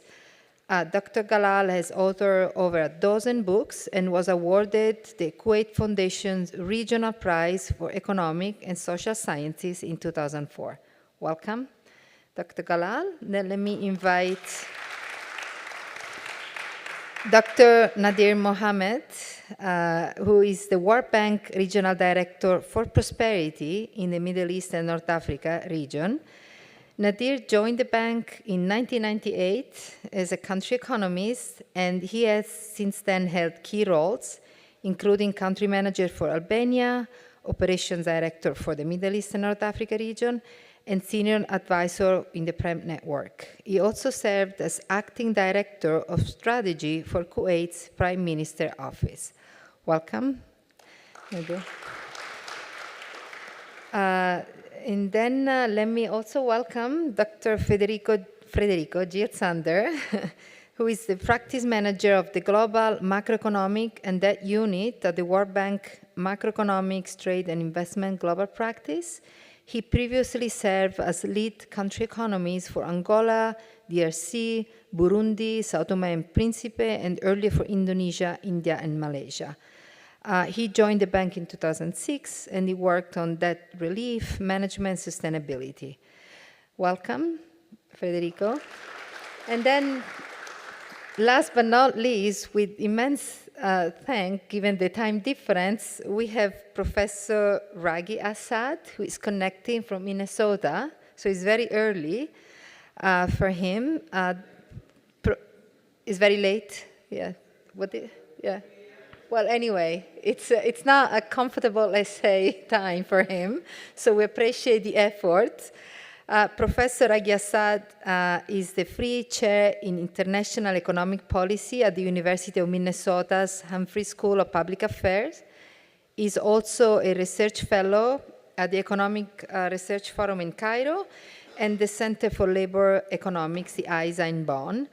I think it doesn't need an introduction. His research focuses on MENA, labor markets, and human development, with an emphasis on youth, gender, education, school-to-work transition, labor participation, job creation, poverty, informality, migration, and family formation. So thank you so much and welcome, Professor Assad. Okay, with that, I'll pose a few questions to our panelists, and then we'll have also 10-15 minutes at the end for questions, for Q&A with the audience. So let me start with Nadir. So you heard from Manuela Francisco, this new policy organizing framework we've been developing with 3 Ps: production, people, and places. So the question is how you envision this 3P framework being operationalized in the Middle East and North Africa region, like what specific tension or challenges may arise during the implementation, and where you also see the greatest potential for impact. Over to you.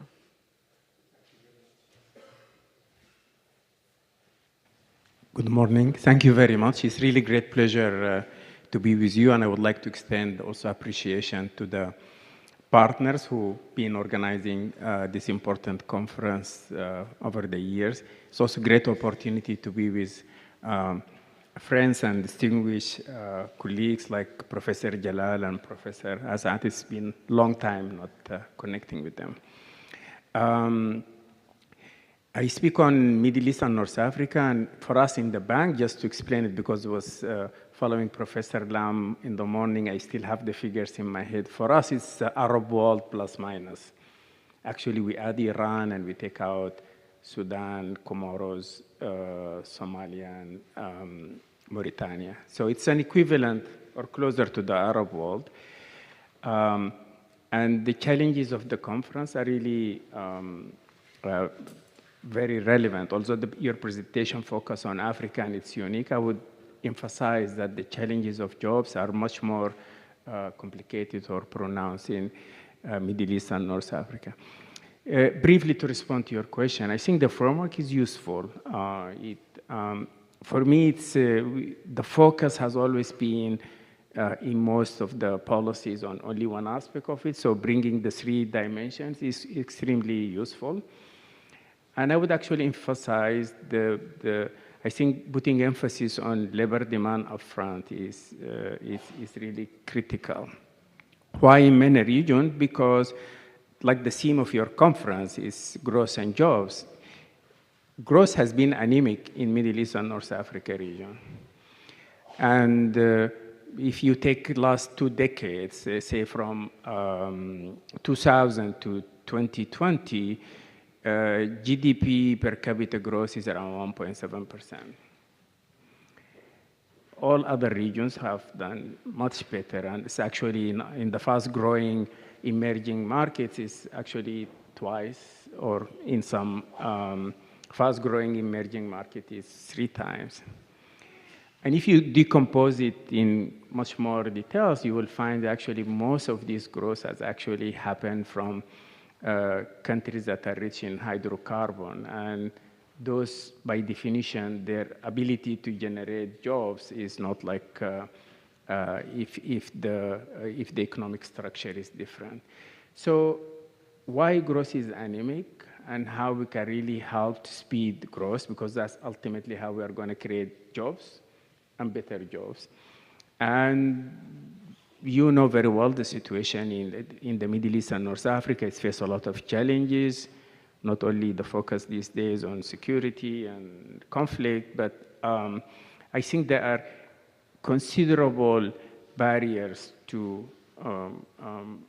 private initiative taking place. The heavy role of the state, I would emphasize, it has been common theme in all MENA countries, being rich, resource-rich countries where you have the dominance of the major oil companies and public sector. 2, I think because of history, tradition, culture, and we still have a very heavy role of the state. So all of issues about injecting competition and barriers to private sector remain very important. That's how ultimately we're gonna make progress on the job agenda.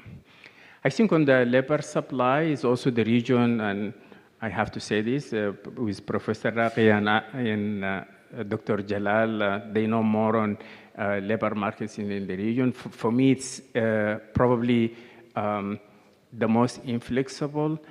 And we have also a lot of work to do to ensure that injecting much more flexibility in the labor market will be. We have the challenges of the skill mismatch. But part of the region is, let me take an example. Like if you have a country like Saudi Arabia where millions of foreign workers come, still they have unemployment for their nationals at levels that are really quite high. So it's a reflection of structural nature of the, so issues of the education sector, the skills remain very important. I like briefly also the emphasis on the places because this is the one aspect of the framework that I think we haven't really focused on it. And I think it became clear from the morning keynote speech that, that there is important implications for migration. And, but even within countries, how we can really ensure that we are connecting supply and demand, issues of digital transformation, improving infrastructure, improving public transport to connect, it's something really very important. Finally, the region has a very unique, we have an outlier on many of the issues that highlighted in the morning. The lowest female labor force participation rate. It's actually in some countries like Jordan or Morocco, we speak about 15 to 19%. So it's very unique to MENA region. The youth was also emphasized. I think, and if you put the two, it just tell you that we have a significant portion of the labor force, or our ability to be inclusive can provide huge potential, and it's not happening. We have done some work about informality. Again, the region informality level are very high, ranges from 40 to 70%. And that's really, our position on the informal sector. It creates jobs, so there's nothing wrong with it, but it's suboptimal for the economy and for the people who are working in that sector. So I find the framework is very useful. If time permitting, I could come back and talk about where successful transformation has happened, even within these daunting challenges of the Middle East and North Africa region.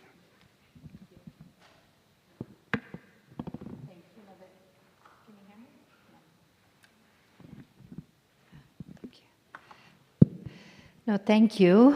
And we'll definitely take upon that offer to walk us through successful examples. Thank you also for talking about the complexity, like of the agenda. As I say, this region is no exception. Overall, the jobs agenda is complex, but especially like there is a combination of many factors in the region. But also you highlighted the role of the state, like it's you know, an important role as an enabler, but could also be an obstacle like for the private sector development, SOEs, which leads me to the question for Your Excellency, Dr. Galal, which is based on your experience as Egypt finance minister. If we would appreciate your views also on the framework, you think overall what value will bring to tackling the jobs challenge, but also if you can think about the fiscal trade-offs, right? As we know, we would like to do so many things, but then we need to face reality and there are fiscal constraints. So what fiscal trade-offs you anticipate when implementing the job creation strategy in the Middle East and North Africa region too? Thank you.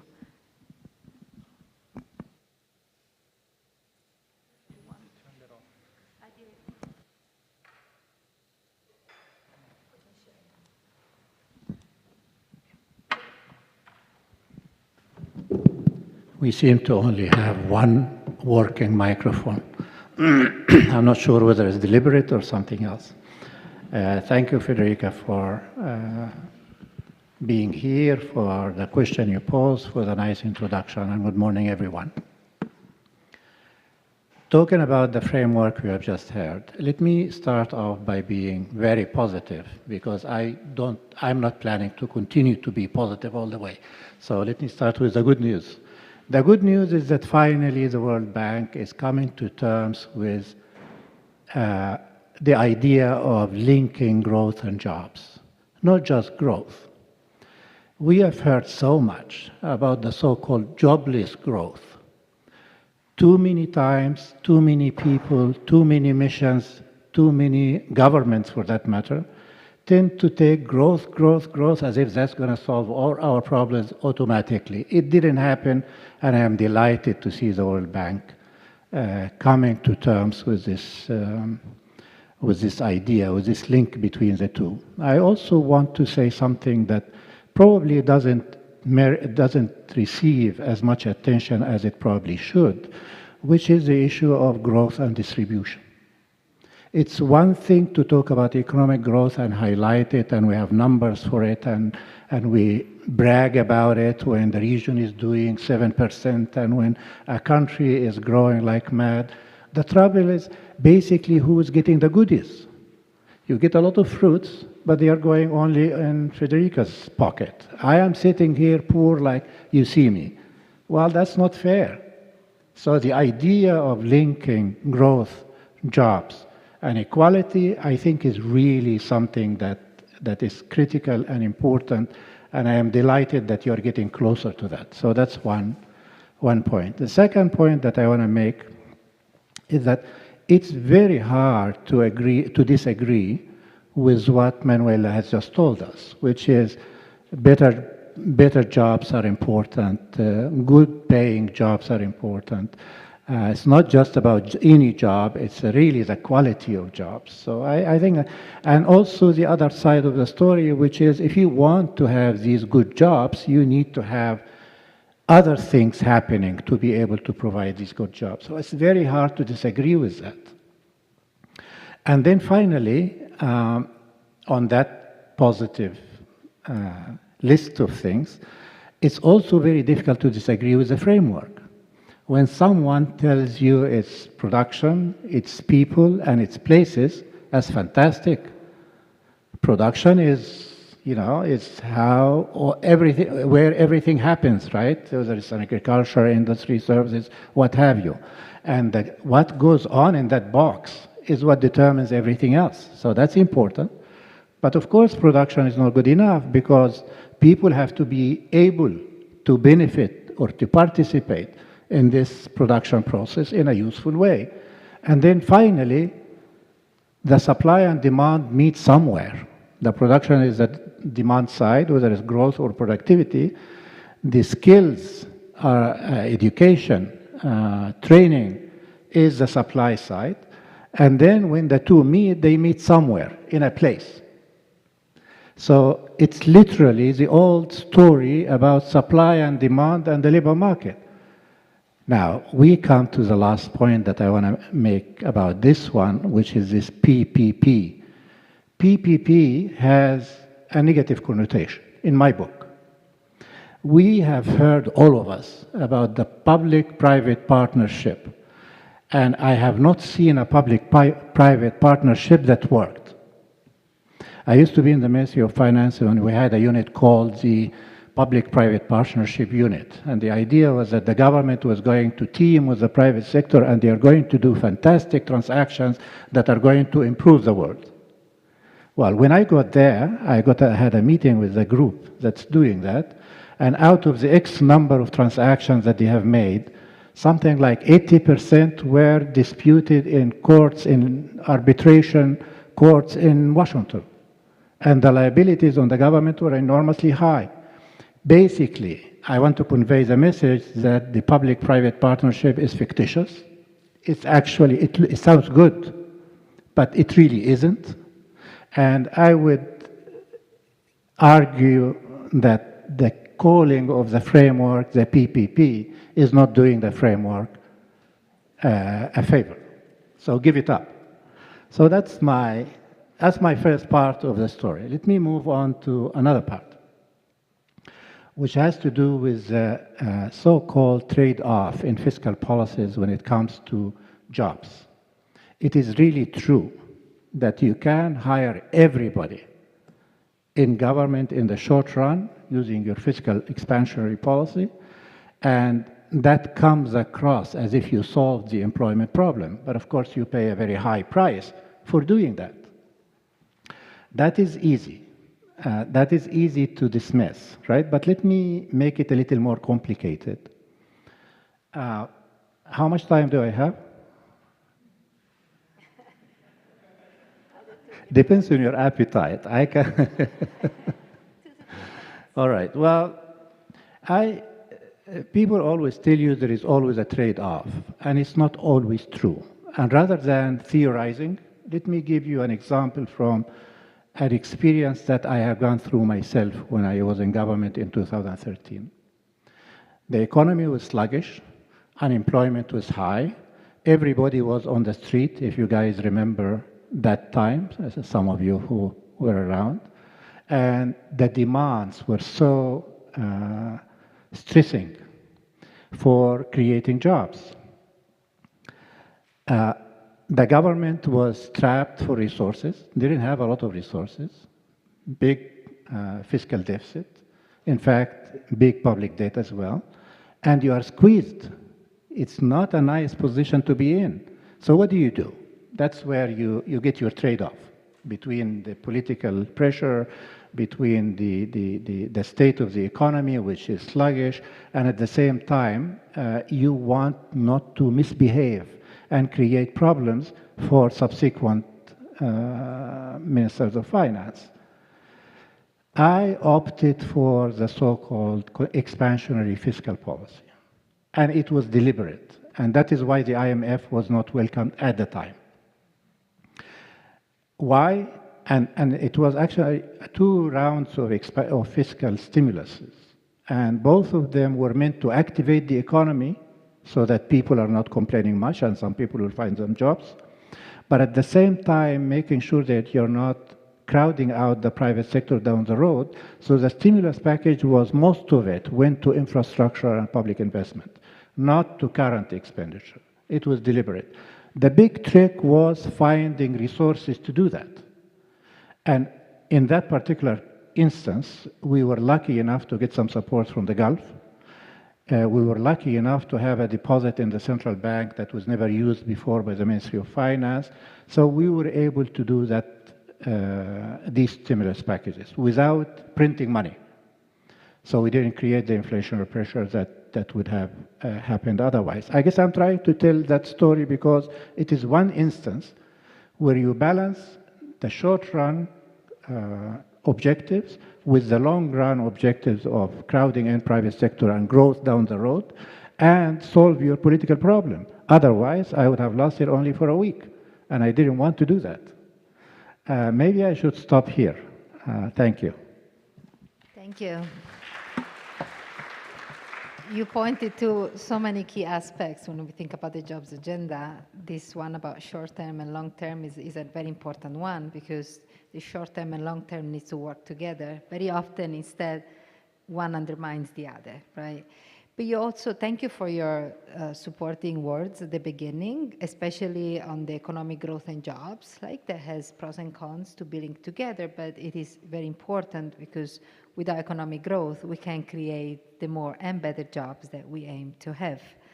So then I will ask Federico the difficult question about the connection between economic growth and jobs, and whether it is sufficient to have economic growth or not, right? Because that's a question that once we start to link the two agenda, we get asked very often. So I'll ask my colleague Federico to share his views with us, and also, if you have concrete country example that you would like to share, I think would be also very helpful. And I understand you have a few slides. I have 2 slides, but I think I'll use just one, actually. It's you one? can put the second slide.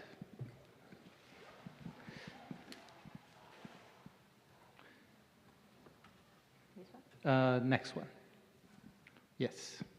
So I think that, thank you very much, Federica, and the very interesting discussions. Thinking about, the issue of growth and jobs, I think that growth is certainly a necessary condition for jobs. And you asked me to think, what were some of the countries where you actually had growth and jobs?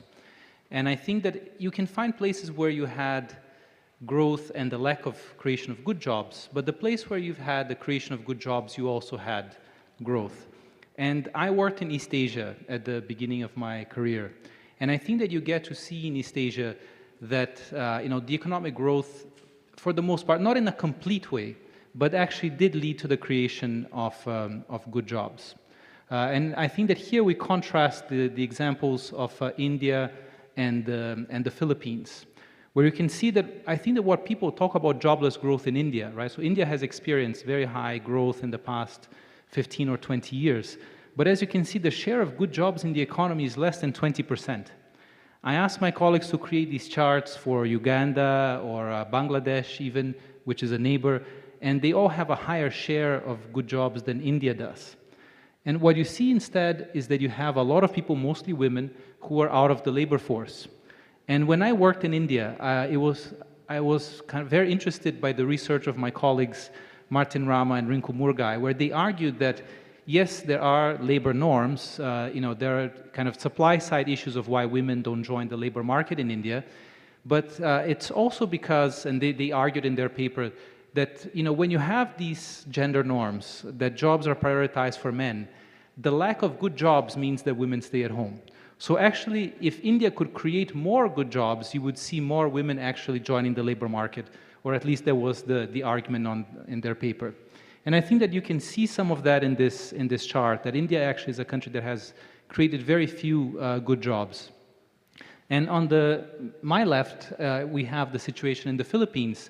Philippines, far from being the star performance in Southeast Asia, people joke that it's the Latin American country of Southeast Asia, but the Philippines actually, maybe because of the neighborhood effect, did actually manage to grow and create a relatively large share of these good jobs that are created by firms and that actually pay relatively higher wages and provide higher incomes to the workers that, as Manuela said, allows them to exit poverty. So what was it about the growth in East Asia based on my short experience there and thinking about also the framework, the production people places framework? So maybe we'll start with people. I think that Southeast Asia and East Asia in general, starting with Japan and then Korea and then China and then Southeast Asia, there was an investment in human capital. There was an investment in education, something that actually came from even before these countries really started to pick up, when the growth started to pick up. So there was a reservoir of people with at least a basic education. Literacy rates were high relative to some other parts of the world. So there was that reservoir of relatively educated workers. In terms of places, these were, there was a lot of investment on infrastructure that came side by side with some of the production policies. So to connect the workers with the jobs and to connect the firms with markets. And I think that here you have to go back to the story of how the export-led model actually led to competition, or at least forcing some of these countries to compete internationally. Right? So one cannot say that it was a free market, laissez-faire policy in Korea, for example. There was a lot of the chaebols in Japan before that. You have a lot of industrial policy that protected certain sectors in Southeast Asia. But there was a discipline that was given by the international markets. And if those firms, as supported as they may have been, did not manage to actually export, there was something which I'm still left to figure out, and maybe some of my colleagues have a good idea, that disciplined them and actually helped them become more productive. And in becoming more productive, they actually had to hire workers. They benefited from the initial pool of well-educated workers, but then they also trained the workers, and the workers learned on the job, and the workers learned from working with the advanced machinery that was required for these firms to be competitive internationally. So I think that East Asia offers a model. The question, I think, for us, and what creates challenges going forward, that even though we do have fewer jobs that need to be created, we also have a global trade environment that provides much fewer opportunities for countries that want to emulate this model of creating the competition driven by international markets. But the global economy is also a lot bigger, so I think that we should not give up completely on international trade just yet. And similarly, I think that the automation and AI threatens to automate some of the work that is out there and that helped absorb a lot of these workers in East Asia. But I think that, especially with services, I think that we have much more opportunities to export services than ever before. And certain services will always be very difficult to automate or to completely replace with machines. I mean, I certainly enjoy human contact, and I think that's part of the human experience, that many services that we have actually benefit from people. So I think that we need to think differently about jobs. But at the same time, I think that some of the lessons from East Asia are still useful. So with that, thank you, Federica. Thank you. These are very useful examples indeed, and you hinted to the social norms at the beginning of your intervention. Maybe if we can, I would like to give the floor to Professor Assad, if we can. Okay. Sure, I'm here. Thank you. So thank you very much, Federica. Can you hear me? Yeah, we can hear you loud and clear, very well. So, Great. Federico was talking about social norms, and we talk a lot about demographics today, Raghi. So, women and youth, as we know, remain a big challenge in the Middle East and North Africa region. So do you believe this 3P will take on the suggestion to change the acronym? For now, let's call it this production, people, places, new framework. Do you think will help us leverage the untapped potential that is in the region, especially for those two demographic groups? And, otherwise, what adjustment or consideration you think should be made to ensure that the framework will actually benefit youth and women, given, again, the challenges that the region experiences? Thank you. Great, thank you very much. I'm very sorry that I'm not able to join you in person for this conference. I'm clearly missing out on all the wonderful interactions you're having, and I hope I can be coherent at 3 o'clock in the morning. But so first, let me talk about youth. David Lamb just told us that the youth population is declining in most of the world, so there's no need to worry about youth employment. I say not so fast. Remember, there was this youth bulge generation, which is now no longer youth. They are in their early 40s in many countries, and maybe mid-40s. But each of them is having about an average of 3 children in some countries, like Egypt, for example. And so there is a big echo that's following this youth bulge. I call it the echo generation. And this is a large group of young people who are going to start entering the labor market this decade, starting in 2025 for about 10 years. So the demographic pressure on the labor market with youth are continuing with us, despite what David Lamb just told us about that. But I want to focus on one of the most important messages of the Jobs for Development report, which was not really discussed by Manuela, which was that the transformations that are related to the structural changes that are related to increased productivity, these transformations mostly occur at the margins, with the new generations of labor market entrants experiencing these transformations at much greater rates than the average worker.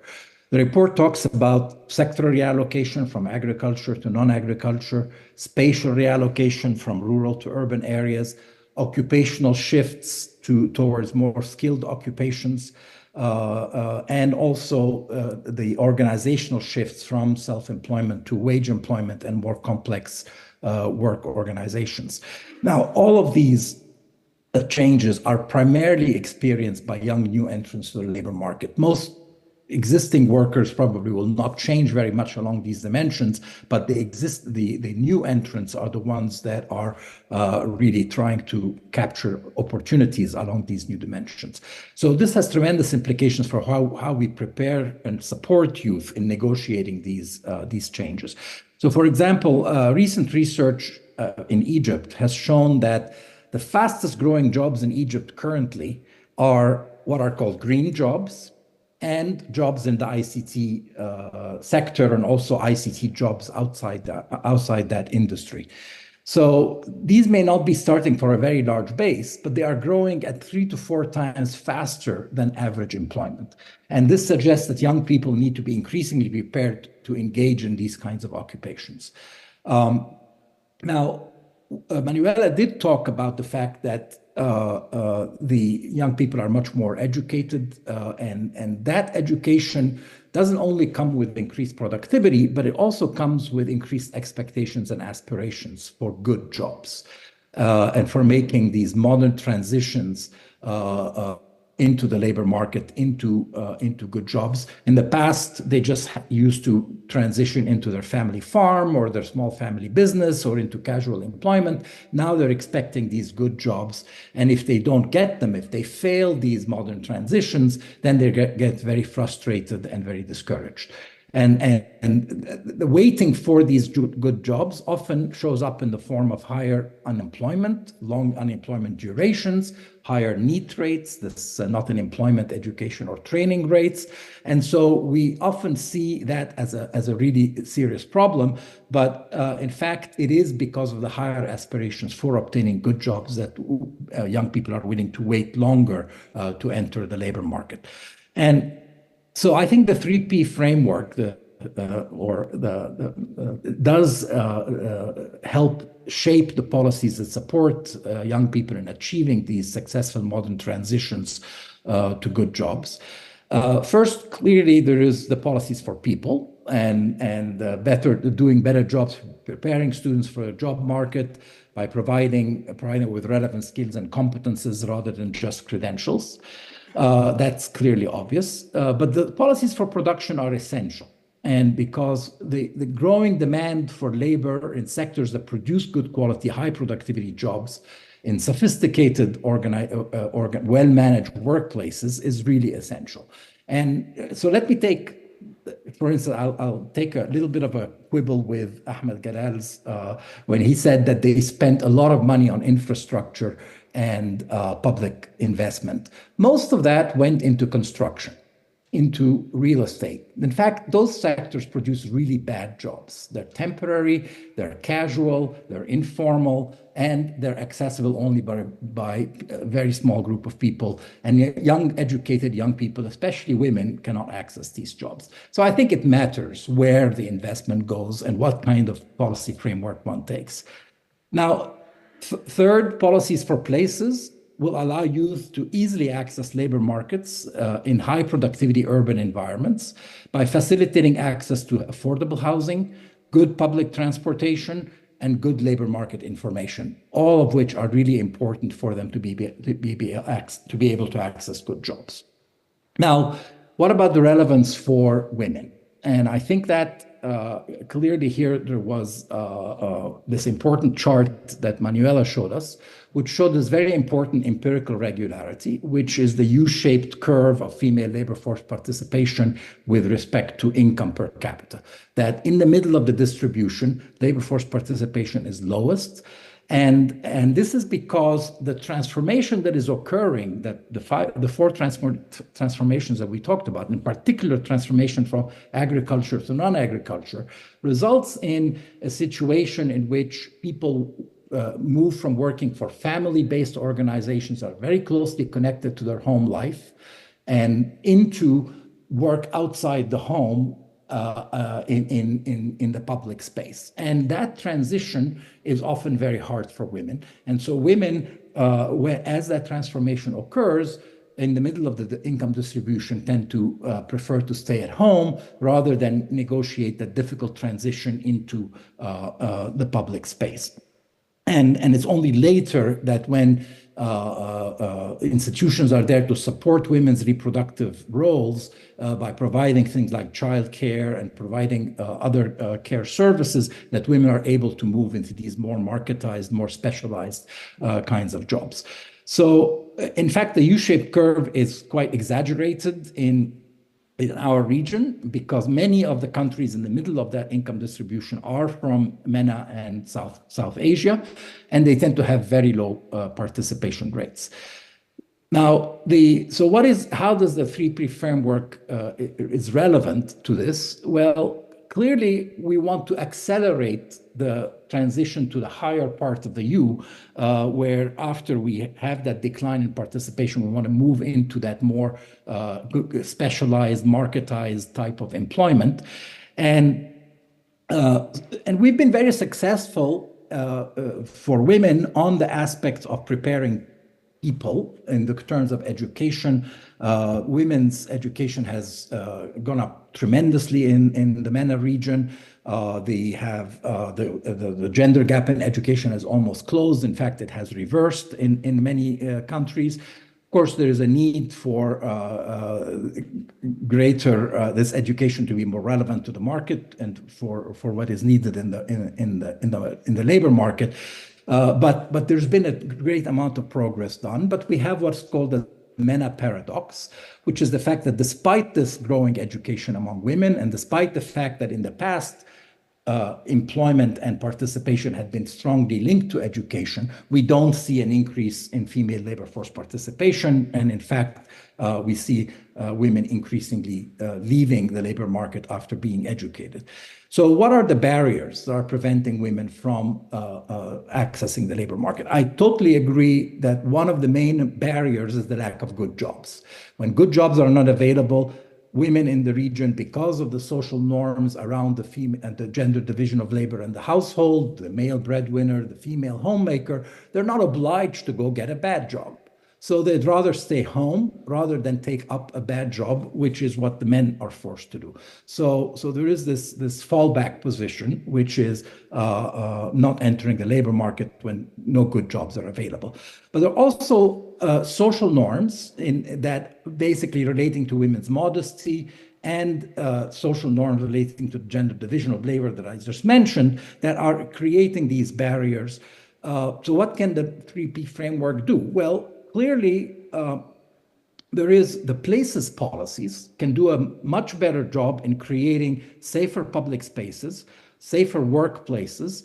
And these are the lack of security in these spaces is what creates the kind of the reputational and sexual and reputational safety risks that women have in the public space. And so if the policies are able to improve the accessibility and better enforce sexual harassment laws and other to make these spaces safer, I think that will be an extremely important step in allowing women to go into those public spaces. The norms about the sexual division of labor really are quite dominant in the region, and unless we provide ways of allowing women to balance their reproductive roles and their roles in the home with their ability to be productive in the workplace, and that's always going to be a huge double burden on women because of the lopsided load of unpaid care work that they have to carry. And so policies with regard to childcare, with regard to the care economy in general, are really important in order to shift some of those unpaid care work responsibilities to the marketplace and allow women to be able to move into jobs. Thank you. I say there are triple dividends to care economy investments. First, there is the fact that you displace this unpaid care work that women have to do. The second is that you provide jobs for women. The care economy is one of the largest places in which women are able to be employed outside the home. And then third, you invest in the next generation in terms of education, childcare, and early childhood development. So I think that there is definitely a great deal of policy focus on the care economy and growing that is important. Thank you. So I think that as a result, the 3P framework is of great relevance for enhancing the ability of women and youth to participate in productive employment and earn incomes. And because women and youth are at the forefront of these transformations that are critical to these good jobs materializing. Thank you. Thank you. Thank you, Raghi. We miss you here. I'm sure people would have a lot of follow-up questions for you. So we're running out of time, but I promise we would open for Q&A. Maybe we have time for 1-2 quick questions instead of me asking my follow-up questions. So are there any? So 1, and then anybody else? And 2? Okay. Do we have mic? 1 is over there.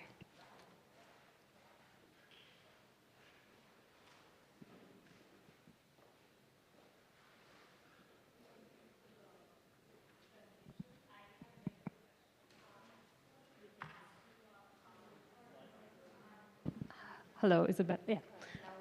Well, yeah, thank you for your presentations. I had a very quick question. So we've spoken about good jobs. Could you please help us understand how are we defining these good jobs? Is it in terms of formal versus informal? Is it based on sector, labor productivity? Yeah, just that's, thank you. 2. There's another question. I was interested in the perspective of international development cooperation. So which components of the 3 Ps do you think governments can't do by themselves if they want to? So one classic response is export-led expansion, right? That needs international cooperation. I was recently at a conference on development and finance, and it was a general sense of gloom that we're moving away from a consensus on openness. So I was wondering if it's not that, you said don't give up on trade, but if it's not that, then what components of the 3 Ps do we need international cooperation for the most?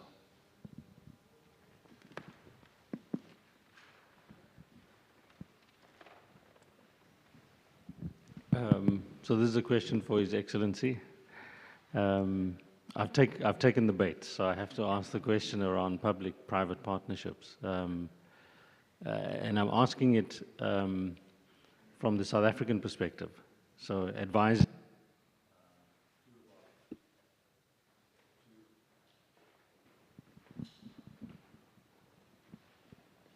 So serving in an advisory capacity to 2 of our former ministers of finance, there was an attempt to privatize, which didn't occur, and what instead occurred was a period, as you will know, of state capture, so wanton destruction. So the question is really the counterfactual that we have is one where states are unable to govern and run and render profitable state institutions, infrastructure and other sort of potentially profitable enterprises intrinsic to economic growth. So my question really is, how can the counterfactual work if you think PPPs are dysfunctional?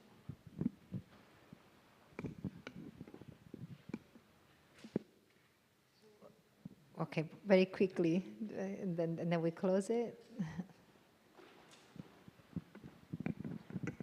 My question is regarding the governance system of the 3 Ps, because usually we at the ILO, we talk about tripartism, about how everything is negotiated, the social dialogue between employers and workers. What is the governance system that is going to manage these 3 Ps? For the definition of the good jobs, we at the ILO, we always have the decent work. And the definition of the decent work, this is where we define the good jobs. Thank you. Thank you very much. Just 2 quick observations. I guess I get stuck with the productivity argument because I'm a firm believer in productivity. I've been studying it for 30 years. But the argument that I would say is, how do you achieve that growth? It's not about the level of growth, but how we achieve it. So when you look in the case of the Philippines, where I was the director for 5 years, we saw the transformation moving to creating jobs, wage and salary jobs. And there we saw 60% of the labor force engaged, but we still had 40% in unregulated sectors. So when you take the position of we want productivity, we want economic growth, but we do it through how we deal with the labor component to achieve that growth, that's the main driver. So I also take the minister's comments as well, because I thoroughly believe it's about how we achieve it. So it's just not about creating work. But it's also, I want to be clear, it's not just about wages or earnings. It's about those conditions of work that matter, because you want them to be sustainable. So I take both points, but I think we really need to define what we mean about how we achieve growth. So. Thank you, Jeff. So, Your Excellency, would you like to start responding? since you got a few questions directed to you. They're all very interesting and very deep questions that require a lot more time than our boss is going to allow us. So allow me just to focus on only two of the four excellent questions that were raised. On the PPP story, governments in general, in the Middle East or anywhere else, do not have enough resources, public resources, to, let's say, create the infrastructure that they need. So we know that. Domestic saving, there is always a saving investment gap. They need extra resources, that's to begin with. Second of all, the government budget itself is always under pressure, and there is always a deficit. So the need for private sector participation is not something that you can avoid easily. So that's a starting point. Now, the interesting question comes next. How do you go about it? There are multiple ways of doing it. You have two examples. One is the example of Chile, where they provided a policy and a regulatory framework that's a solid one, that has the features of competition, regulation of the segments of the markets that are monopolistic, creating independent regulatory agencies, and basically inviting the private sector to participate under these common conditions. That's one approach. The other approach is to strike a contract, call a Siemens, or call, I don't know, whatever company you want, and make a deal with them. So essentially what you're doing when you make these specific transactions is that you are embodying the regulation and the policy environment in the contract. We know from theory that contracts are imperfect by definition.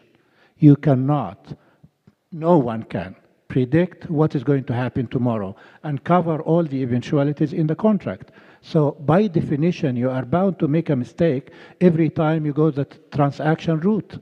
My suggestion and belief and conviction is that the Chilean approach provides the right policy and regulatory framework and that invites the private sector to operate under these common rules without differentiating between them.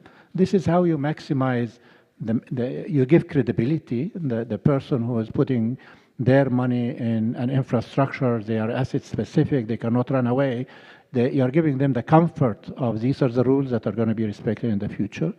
You are protecting the consumers and you are planning for the future. It doesn't get any better. So that's my bias. I might be wrong, but at least that's what I believe in. Let me say something about the last point our friend made here about, it's not only about, I made 2 points. It's not only about growth and it doesn't matter, it's going to create jobs automatically only, and it's not only about distribution, he's adding one more thing.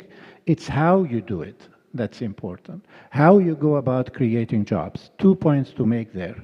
One of them is the dominance of the informal sector in most countries, in most developing countries, not just the Middle East, as a matter of fact. And I don't think anyone has a good handle on how to motivate the informal sector to move to the formal sector voluntarily and stay there. Most people think about tax exemptions or tax breaks. Nonsense. Because the fact of the matter is, the person who operates in the informal sector, a little entrepreneur who has a little boutique on the corner of the street, is very rational. They ask themselves, do I live in the shadow and make little money but guaranteed? Or do I go to the formal and be under the sun and the government will harass me in all sorts of ways, the least bothering of which is taxes? It's actually, the inspection and the safety and God knows what. The business environment in the formal sector is so discouraging to those who are already in the formal sector. Why the hell would I want to leave my little shadow and go to the other place? This is an issue that the World Bank has not given it enough attention, certainly not in the policy-making circles in the developing countries.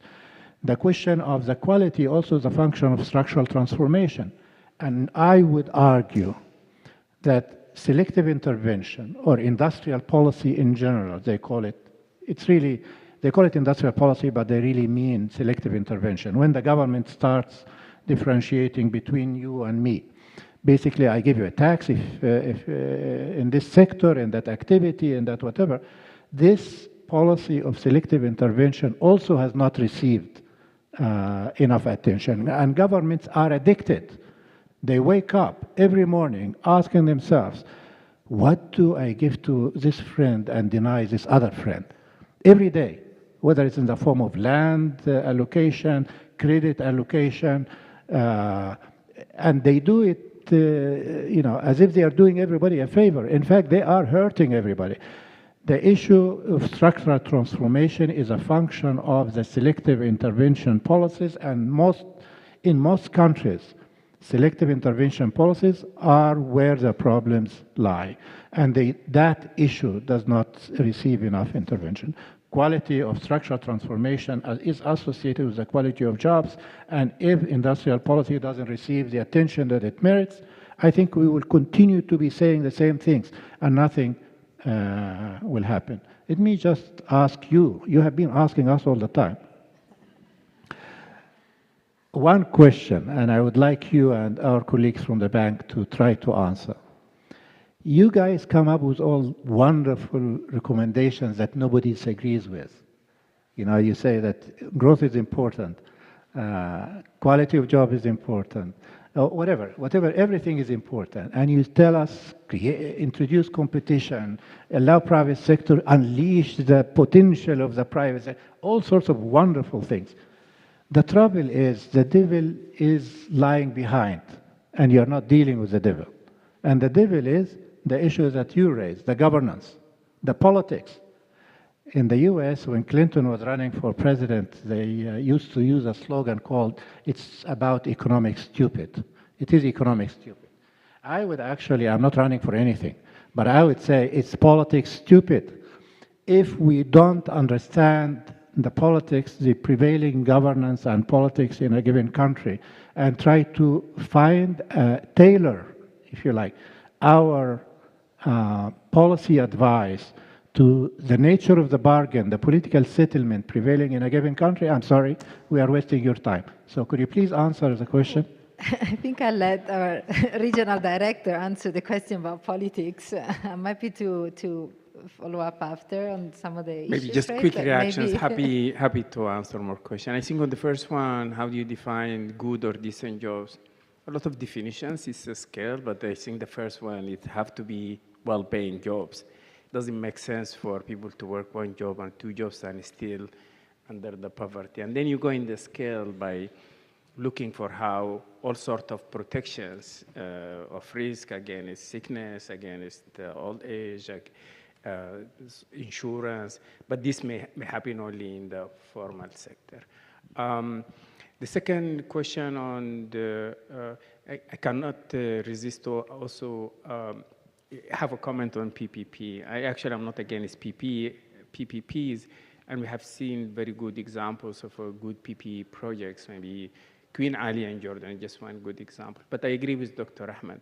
I have seen also so many of the bad PPPs, and they don't resolve issues by themselves. They are windows to corruption, and a lot of time it is unsolicited.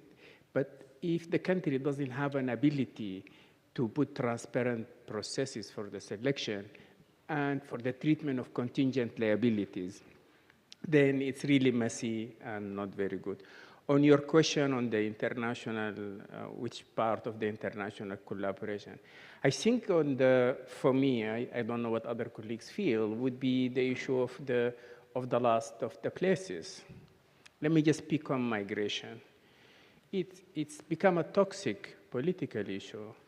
While we are arguing for free movement of funds and capital and trade and goods, but it's very difficult to, and it's obvious, it's not a big problem. All of these replacement theory fears are not, can we really come up with an international compact in which we allow free movement of labor through some sort of circular migration? Doesn't have to be people stay forever, but rather than they wash in the Mediterranean, I think some win-win schemes that like the receiving countries tend to benefit from, but this is one area I think you have a role also to make sure you present or you inject some viable policies that really address also the political fears, and that will be my, on the last question, actually as a development organization that we supposed to be apolitical, we don't go into the political, but we recognize a lot of these issues are really governance. Actually, in the Middle East and North Africa, we have a strategy, and first pillar of the strategy we call renewing the social contract. And we strongly believe that the old social contract, which basically I provide you jobs for life and provide you subsidies, but the part of the social contract you also limit ability to, has reached its limit and has not really delivered. And it's really, we're looking now into the big role of the state, and we're trying to push for limiting the ability of the state. We're not taking very dogmatic view on privatization, but creating a level playing field in which the private sector can still have a room to grow with these big elephants. And so I think we really, as much as possible within the constraint that we have as a development institution, are supposed to be apolitical. We very much recognize a lot of progress is not going to happen if you don't address upfront governance issues and concerns. Yeah, the political economy. So keep getting warnings that we have minus, like 0 and minus minutes left. So I just give 1 minute to Raghi and 1 minute to Federico, and then we close it. Is that okay? Okay, let's go to Raghi first. Would you like to say Actually, I don't think I have a lot to add at this point. I agree with a lot of points that have been made, but I don't want to keep people longer than they need to be. So thank you. Thank you. Federico? Thank you. Just to quickly complement Nadir's answer on the good jobs. So they start with jobs that pay more, but of course we recognize that that's just the beginning. But we are very encouraged to see that there is a high correlation between the jobs that pay more and some of these non-wage characteristics of good jobs that we can agree with, such as benefits and the protections. And if I may leave with 2 kind of research ideas, because this is an academic conference. So the first is to pick up on Your Excellency's point on the politics, and to go back to my point on East Asia.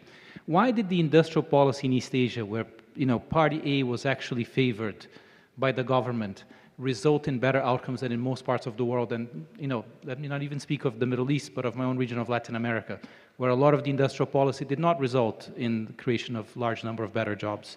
So what was it about the politics there? I mean, this is a question that has puzzled me, because I don't think there's an easy answer, but it's a great research question. The second research question go back to something that Professor Raghi said. When I worked in Malaysia as a country economist, there was a government project about creating more private daycares. They started giving people grants, both to opening daycares and for the people to have their children in daycare. And you had a very contemporaneous increase in women's labor force participation. So this goes back to the care economy. Of course, these are just correlations over time.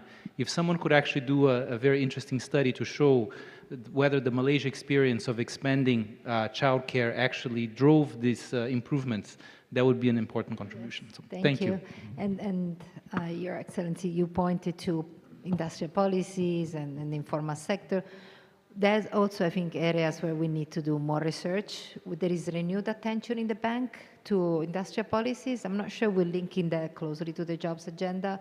To informality is also how we make informal workers more productive. Of course, we would like to have everybody formal, but it's how you get there too, like to link. So at least we try to do more, but I think there are so many areas where we need more knowledge and more data, because very often we face data scarcity. So I think you would agree with me that the panel exceeded expectations in sharing very insightful feedback and views and experience. So if you can join me in a round of applause to thank them.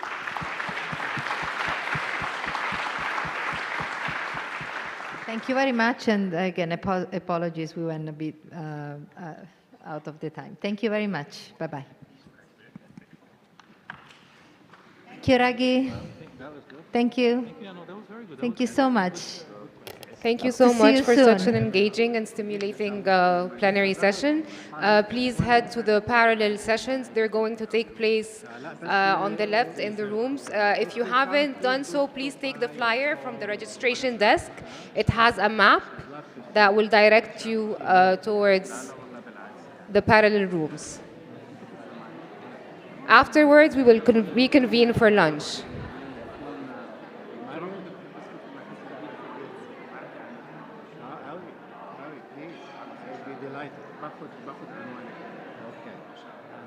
Let me give you my number. Please exchange numbers so that we'll take WhatsApp and your service.